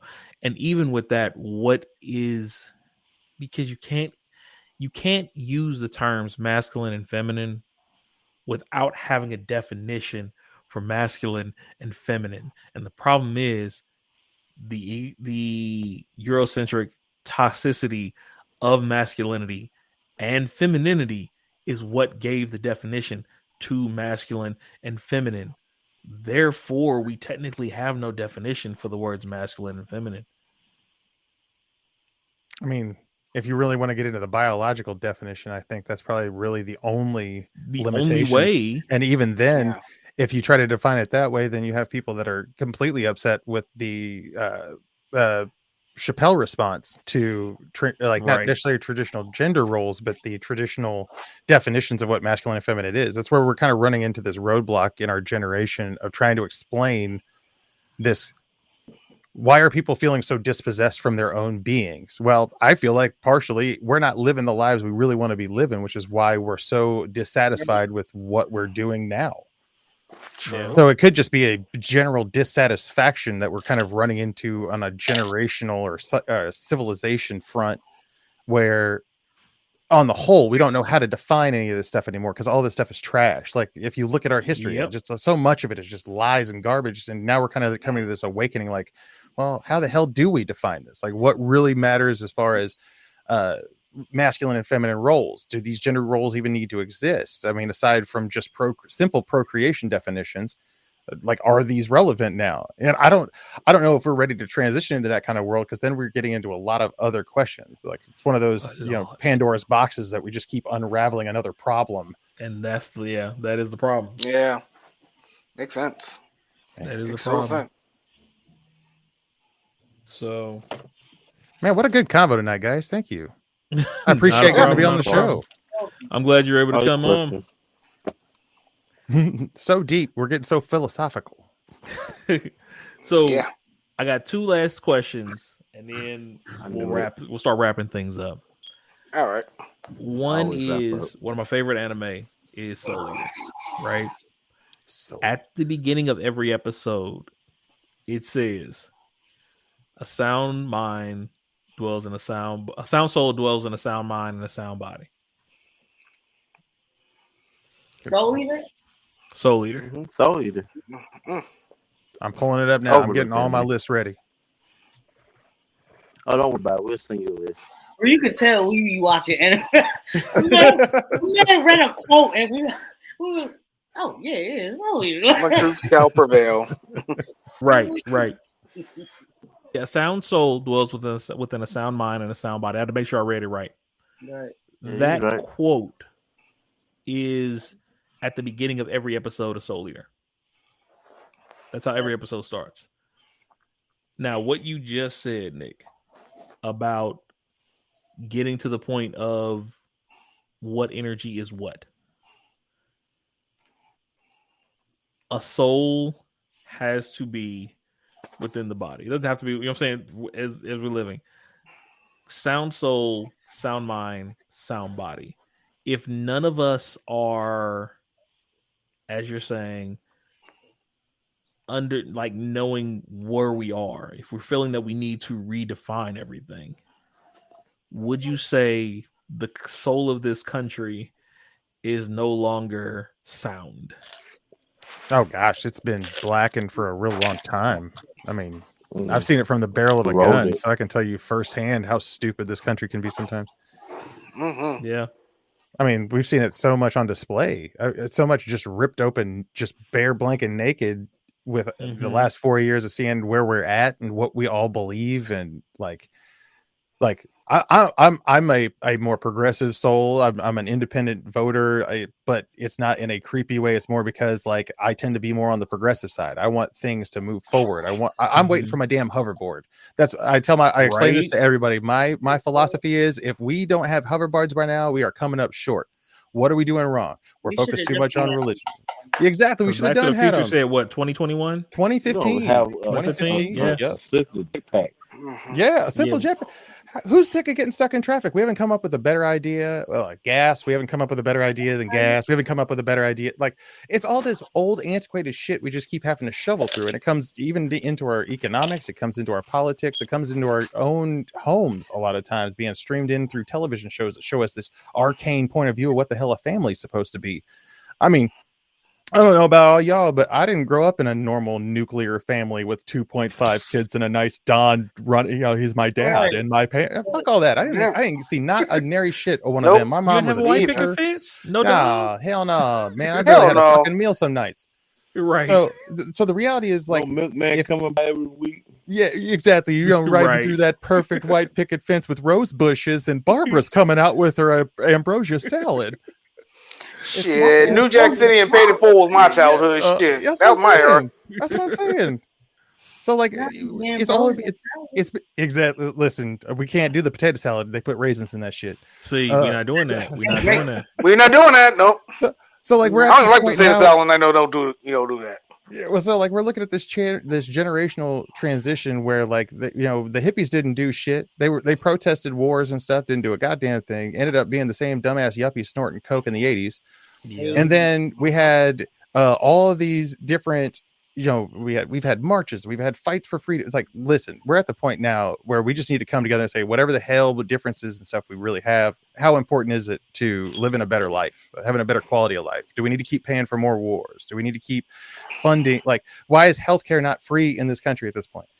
So like we know from a long standpoint that the soul of this country has been completely off. If we're not even providing for the least of us, we got a real problem. So it had one. Yeah, this country had no soul. Period. Let's keep it $1.50.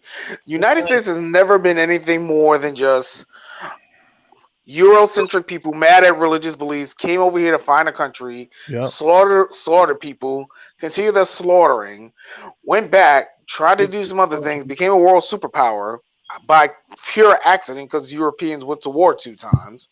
Yeah. Let's keep it $1. Sure. We should have probably been bombarded by now. Let's keep that $1. But honestly, this country's never had a soul because we never really had an identity. See, and that's we never had a culture. We never had anything. But I think that's what the difference is. I think we've missed the potential benefit of this nation. And like as a soldier, I love my country. It's not any of that bullshit, rah America bullshit, patriotism nonsense. It's from a very practical sense. Like we are better together, working together, coming up with better ideas than we would have been apart. So the philosophy, the idea that this nation has, it's like MLK. I have a dream. Like there is a fantastic idea in there. If we can just get to it, if for a couple of minutes we can actually try to inspire one another to try and push a little bit farther forward, I think we'd be on a much better track. I agree with you 100%. We have a dark, dirty, dank history written by shitty people. I look at it similarly to the Bible. It was written by human beings, so it's fallible and flawed, but the idea and the theory is sound.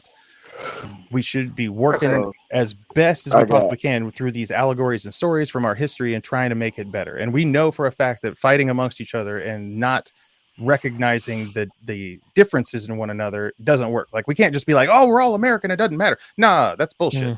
What makes us awesome is that we are all different. We all have something to add to this tapestry. And I think especially when we're working in this energy, it's like the ebb and flow of even the nation like we just need a reboot. Like if there was a thing that we could do with a nation right now, can we do a reboot? Just a hard reset, let this mug listen. That's right. Somebody pull the plug.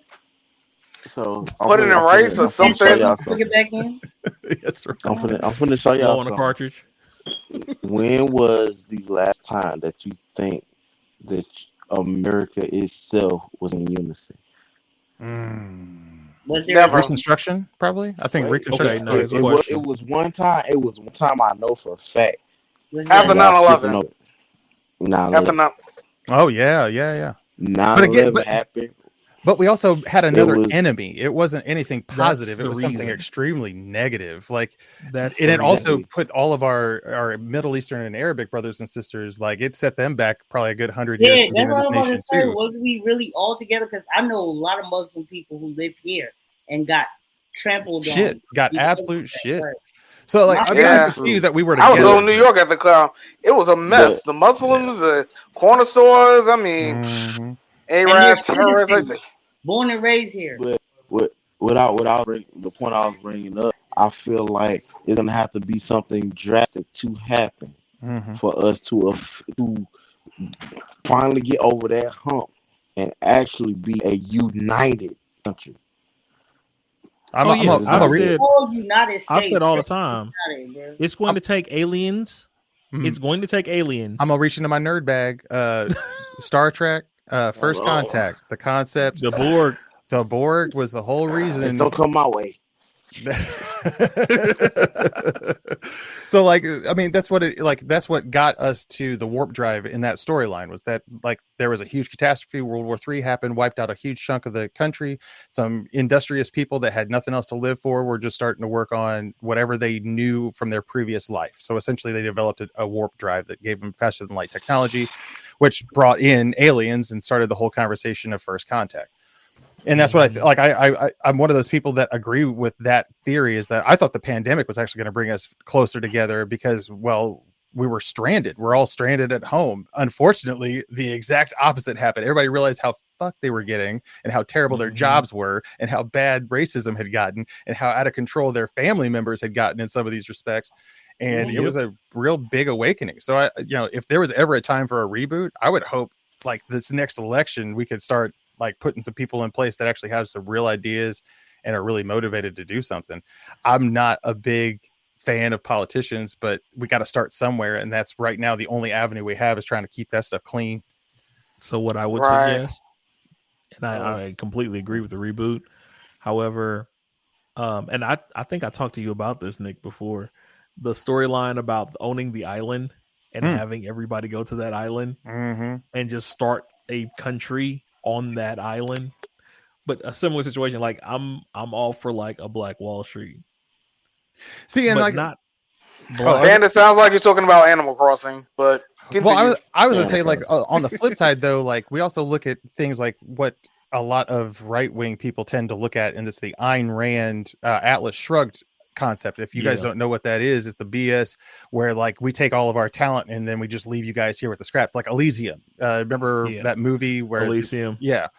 It's a similar concept where like, well, we just take all of our talents. Like, I mean, I would love to just go to an island where I don't have to worry about the color of my skin. It would be fantastic. But also the reality is I want my country where I was born and raised to respect me as though I fucking belong here every day and takes care of me like we're the richest country in the world, as opposed to living in squalor or being treated as though I'm less than. I think I would love like who makes the most money? Like what do they say like the richest person in the US? Oh geez. Hold on, let me see. Bezos. Bezos. Yeah. I thought you right now is worth $177 billion. Right. And that's after a divorce where he lost half his shit. Yeah. Right, exactly. Half of it. Number of people in the US right now is 329.5 million. kind of hard to put in perspective when you could almost give everybody $1 million and nobody'd ever have to think twice about it, and it wouldn't even hit your bottom line. Right. You could give everybody $1 million for fun. With all the people that are millionaires or billionaires or anything else like that, why hasn't that been done? If they're really worried about America being great, why hasn't that been done? It would upset the economy. But would it? Well, they're from their perspective, from economic numbers, from what I'm a nerd, so I study a lot of really random shit. The way it's perceived is that if they infuse that, there would be no one that would take credit, which means the credit industry would shut down. You would lose probably a number of ongoing loans, and mortgages would get paid off. So banks would start collapse all over the place. Like, they don't, like, when they're thinking of their money, they are literally thinking of only their money. They give two shits about the lowly peon that shines their shoes. And as sad as that is, only way we could do that is through legislation, which then taxation would actually bring that money back into the communities, but unfortunately not into the pockets of the people that fucking need it. So they're going to find a way to F us out of it no matter what. True. But I mean, even if everything got paid through, we owe how many countries, how many trillions of dollars? Ooh, yeah. So if we did pay everyone off, if they were able to give the people the money, the people are going to put it back into the economy. Period. We that's what we do. Unfortunately, most of us are not. People are stupid. Individuals are intelligent. I say that all the time. Group mentality. We will herd mentality. Exactly. They will continue to buy. Unfortunately, our people, Nike stock will go up. I mean, you know where the money's going to go automatically. I don't know. Okay, so I don't know if you guys follow like Earn Your Leisure or Black Wall Street on Instagram or YouTube or anything. Like, I feel like our complete economic education is starting to come around a little bit, where people are starting to get to a point where people are starting to be more investing and a little bit more shrewd with where they're putting their money. They're getting involved in stocks and crypto and NFTs and ETFs and the whole 9 yards. And like, I feel like if it were to be given now, or if they did the equivalent of like the 40 acres and a mule payout or something like that, like conceptually, I think we'd be in a different place. I think people would be surprised at how entrepreneurial and educated we would be with our money. It's just we've never fucking had it. Like, pull up by your bootstraps. Well, motherfucker, I never had any bootstraps. Like, I don't even know what boots look like. Fuck you. So I definitely see the idealistic point of view. I just know that the pushback is always something so much more sinister. Yeah. So I guess Vocab did the math for us. He said Bezos would be able to give everybody in the U.S. $451, but that's everybody, including the homeless people. Think about it. That's at least a room for a night, hot meal, shower. That's right. Job interview. It'll get them to the job interview to get a job. That's what I'm really hoping, that we start seeing more investment in like tech, especially in some of these cities where, you know, like Indianapolis is one of those places where like agriculture is what surrounds us, but like there's plenty of stuff that could be done here that would economically that would benefit so many people. So I mean, I'm not sure. Like I know in like St. Louis and stuff, they've been trying to make some bigger projects for like the tech community and stuff like that, but we haven't seen we've had a large investment in St. Louis, right? Especially with the minority community, though, the investment has been small because our buy-in is small, right? Hopefully, we're starting to shift the powers that be and start moving ourselves into a more advantageous position, at least to start opening up some pathways for some things that aren't in our communities. Like, one of the things we always run into is like transportation to get to a new job. Well, if you could just work from home for a tech company or do coding or something, shit, people's lives would change overnight with a steady paycheck doing some coding work for a company or something. But those opportunities just have to be open to people that, you know, have a little bit of tan. Yeah. All right. Well, one last thing, and I think this is probably our second most important question that we've had all night regarding this topic. And we've talked about a lot of stuff. Why do you think men's health is undervalued and underdiagnosed? Because men are undervalued. Male ego. Oh, that's another good one. Okay. The invulnerable male, huh? Yeah, it goes in with that toxic. Mm-hmm. Masculinity. That false tough. Yep, that false tough. Or the need to be tough. Oh man, It's ridiculous. Ah man, they never tell us that these are the things we're gonna have to deal with at some point. Right. Yeah. You just gotta figure it out on your own. That's Hey, you might want to eat a salad every once in a while. Well, Yes. you know, I've only been fed Takis since I was coming out of diapers because that's all that was available in the food desert that was my neighborhood. mm-hmm. You know, that kind of stuff. It's so hard with, especially with health. You know, how do we overcome that with education as opposed to Here, I'm gonna let y'all talk. I'll be right back. Okay. word. This your Okay. part. I mean, it's ours. But this your. Yeah, it's like now we own it. Yep.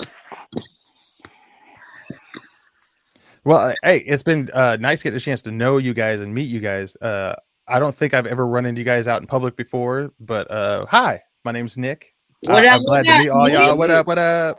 Thanks for Hey, talking yo, with me tonight. Nick. I feel like a human. Right. Like, I mean, I'm Oh, not that's standing what I around saying, wanted to no, say don't do earlier. that. Don't touch that. Quit hitting your sister. Go into your room. Clean up your stuff. Like, it's just Yeah. nice not to say that stuff for a while. That's what I was gonna say earlier. I hope everybody kept on their extrovert friends during the pandemic. Nope. Like, bro, one of my I friends, just he had got like an I early was somebody breakdown. over that. I'm supposed to go to a party after this, and they was like, "Why you not going?" I'm like, "This because I don't like people." I got real bad with people, especially trying to deal with, you know, keeping the kids healthy and trying to get them educated through school, like the virtual school and stuff. Oh my gosh, man, I was not built to do the online tutoring for kids. I love them, but damn. But that, I mean, that was the funny thing is like I'm realizing now that I've have to learn how to redo this kind of stuff, like have these conversations with people, and it because you know, you don't see people like that like you used to. You go out to the clubs, you hit it up, you go out to your, you know, business meetings and stuff, chop it up for a little bit. It's like I can barely get through the math. Nice talking to you too. It just doesn't work. Not quite the same. Yeah.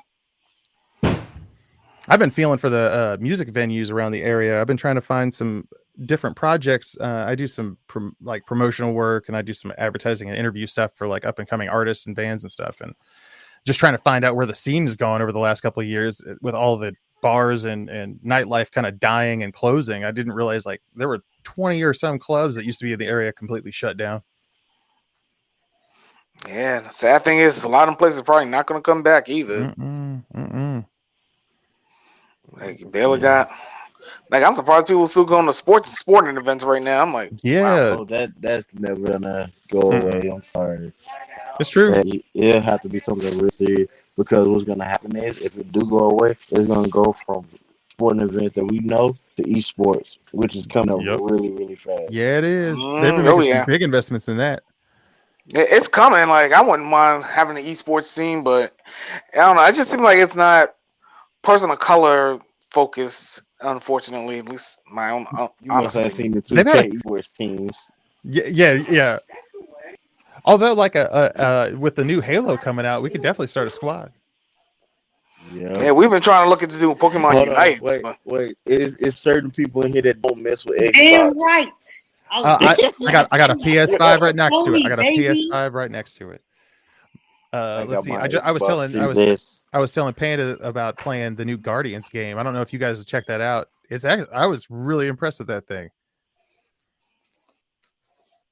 Yeah. So I do want to find a game that we all can play together. Facts. I mean, there's supposed to be new stuff coming out that's cross-platform, so hopefully that actually happens, and then we can, you know, get it popping. I know a game. It's a game called Knockout City that's cross-platform. Yeah, I've seen some of the things about Knockout City. I played it on PlayStation. Yeah, it looked okay. Well, Among Us, but I don't like that. That game just looks weird. I feel like I cut somebody else. I saw him in the street next time. I'm like, wait, you were? How? That's just me. While Penda's gone, we showing to fill up his list. Oh, he's back now. No, whatever. Welcome Anyway. Welcome back. Welcome back. All right. Well, we hit pretty much everything that I had. One other thing, real quick. Whew, out of breath. Sorry, I had to run. Okay. Speaking of men's health. Right. Facts. Put stuff together, Panda. Take my fat ass out for a walk tomorrow. Saw that bamboo. I'm telling you. Final Fantasy remake that they came out with. Oh yeah, it's coming to PC. It's going to be exclusive on Epic Games. So just as an FYI, I got it for PS4. Yeah, I like that. I have it on PS. I might grab it. I might go ahead and cop it on the PC just in case, though. So, all right. Well, does anybody have anything they want to throw out there? I do. In general, I do. I got something. Go for it. You go first. All right. Well, been catching up on something new on Netflix. Not sure if y'all got Discovery Plus. There's a show out there called Soul Food Cookdown. Kind of like, think of like the cooking shows, but it's all soul food focused. Just started on Discovery Plus. Nice. I watch cooking shows, but that's not shit. Yeah, so do I. Yeah, so Discovery Plus, Soul Food Showdown. It's all about soul food. All of this is just black cooks. Pretty good. If you've watched MasterChef, the season 10 winner, Dorian's one of the contestants on there. Nice. Dorian in there? Nice. And she is kicking ass. She is just kicking ass. You have Dorian throw down. Yeah. Yeah, so that's something to check out. Like, it's on Discovery Plus. New episodes come out every Saturday. Just on episode 4 just dropped today, actually. Me and my girl watched it this morning, which is pretty good. Trying to think what else out there. Well, we got Spider-Man coming out next week, so that's coming up. True. I'm not seeing it till Sunday, so I'm spoilers. Y'all start talking. Y'all talking about it Saturday. I'm out. I'm not gonna be here next week. I'll be right now. You'll never hear me say this is the first time I'm gonna say it. No spoilers. I really like that franchise. They've done a really good job with that. I'm really looking forward to this next one. Yeah. So you can go next vocab. I just found a funny little thing on Facebook. Kind of, sort of. So I'm scrolling through Facebook. I was sharing it on stream to everybody. And there was an argument talking about fillers in anime. I know we had the conversation before, but they kind of broke it down to percentage. Yeah, I know what you're talking about. Oh, yeah, I think I've seen it too. Okay, so they got Bleach, 366 episodes, 82 fillers equals 22% filler, 78% canon, right? Yep. Nice. Naruto, 766 episodes, 321 filler, 41% filler, 59% canon. Bless, baby. Then they got the GOAT of longevity, One Piece. Let's go. 1,002 episodes. 94 filler episodes. Yep. Thank you. 9% filler, 91% canon.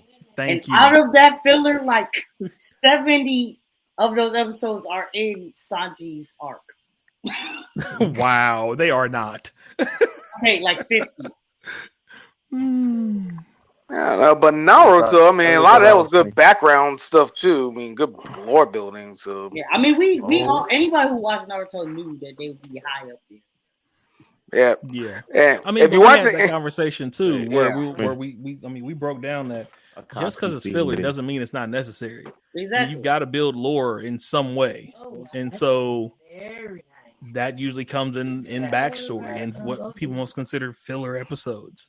So it's like around a D&D where everybody's in the pub trying to tell their story and stuff. Yeah, shopping. It's the shopping trip. The shopping episode. Yep, it's the shopping episode in D&D. Like like everybody always brings up the Dragon Ball Z driving episode, or the Dragon Ball Super the baseball episode, or the baseball. Right. I mean, think about it. Dragon Ball, low key, Dragon Ball Super would have been better if it was just mixed slice of life and action. But that's just my own honest opinion. But even Naruto, I think you needed some of that filler was necessary for background purposes, especially like Shippuden's a good example. And Obito stuff, and Even the Infinite Tsukuyomi flashback, the alternate timeline, I love that. I love that alternate time. I know people hated that one, but I was like, no, I needed to. I like that. I really like that because like you were getting a version of Jiraiya's novel he always talked about writing, and I don't think people appreciate that those little details. Or even like I think one of the Infinite Tsukuyomi flashbacks was the tuning exam we missed during the time skip. Like that was an excellent idea. Boruto's been doing it too. And even if you're watching certain YouTube channels, they got a lot of light novels in the Boruto and even post Shippuden era that should have easily been its own anime canon, but anime studios don't want to publish the light novel. Prequel. I want a Minato prequel.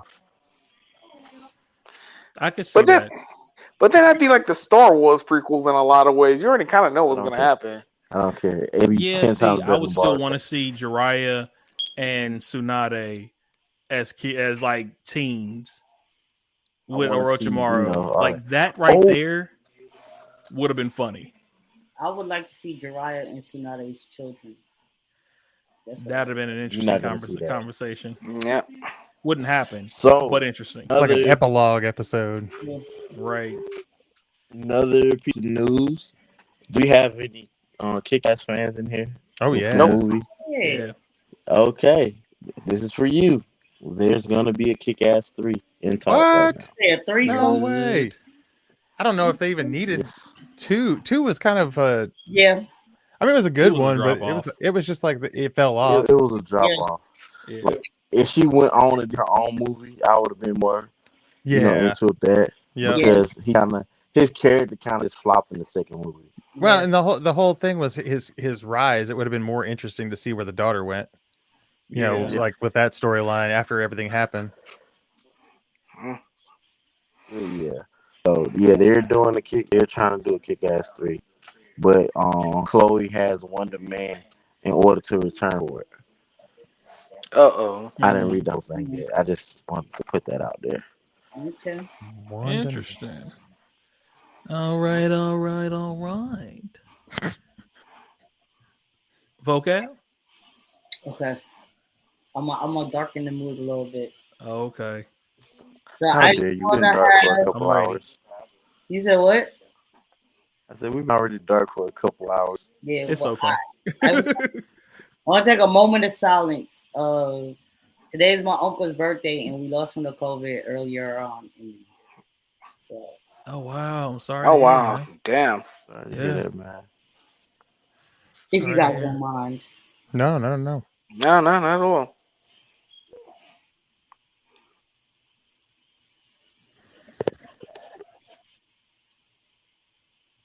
All right, bless. Appreciate you guys. Not a problem. No problem. Man, COVID's been a tough one, man. Yeah. That's my aunt I mentioned earlier that passed. She got out of the hospital from COVID complications and passed a couple of months later. Wow. Yeah.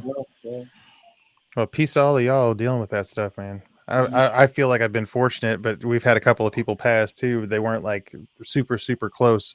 Yeah. So that's what's up. Yeah. Just everybody. Good episode. We've been saying the whole time, like keep your family close. Thanks. Keep your hands washed. Take a mask. Take a vaccine if you can. Mm-hmm. Exactly. Take care of yourself. Take care of your family. Got my booster today. It's sore as hell. I got my booster set for day after New Year's. So that would have been sick. That should tell you when I got my second booster, my second shot. So trying to be 4th of July, but I miscalculated. Now, and I want to say this, that's like just with everything else we've been saying for all of the listeners, your health, your mental health plays a part in how your family is affected as well. Amen. Because sometimes, even if you're physically ill, if your mental and your spiritual and emotional is in a good place, it will help drive you to pull out of a lot of things. I've seen it happen. So it's not an always type of thing, but you being at your best mentally and emotionally will help those around you to be at their best mentally and emotionally. And that's why we have conversations like these. That's why we do little bits of this type of stuff. Today was heavy in it, but this is why we do little bits and stuff like that. We will be having more of these types of conversations in the months to come. So keep an eye out for those. Nick, did you have anything you want to throw out there real quick as a closeout? Let's see. Let me start off by saying thank you to all of you. Thank you for the invite for a great convo. Always great to meet fellow open human beings that are ready to chat.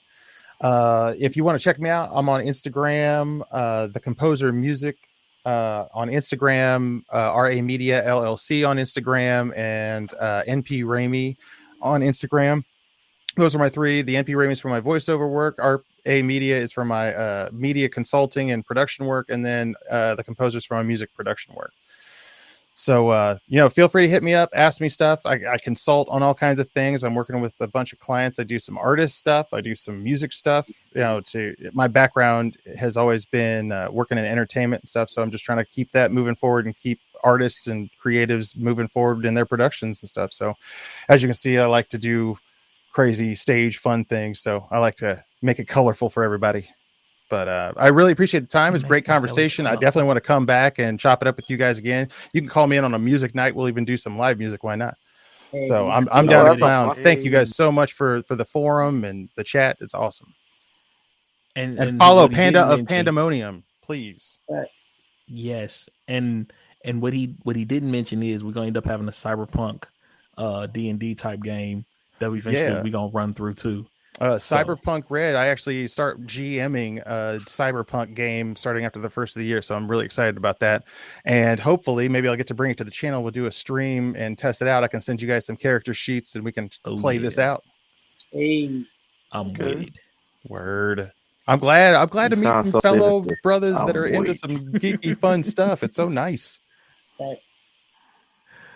All right. And be blessed, everybody. Gangsta Geek. Well, as always, we appreciate you all being here for the 3 hours that we've been chopping it up. We know we get long-winded, so thank you for sticking around. As always, we got Vocab, we got Rob, we got Infamous. Today we had our man Nick the Composer Ramey, and it's always your boy Pandemonium signing off. Y'all enjoy your week, and we will catch you all next week. All right.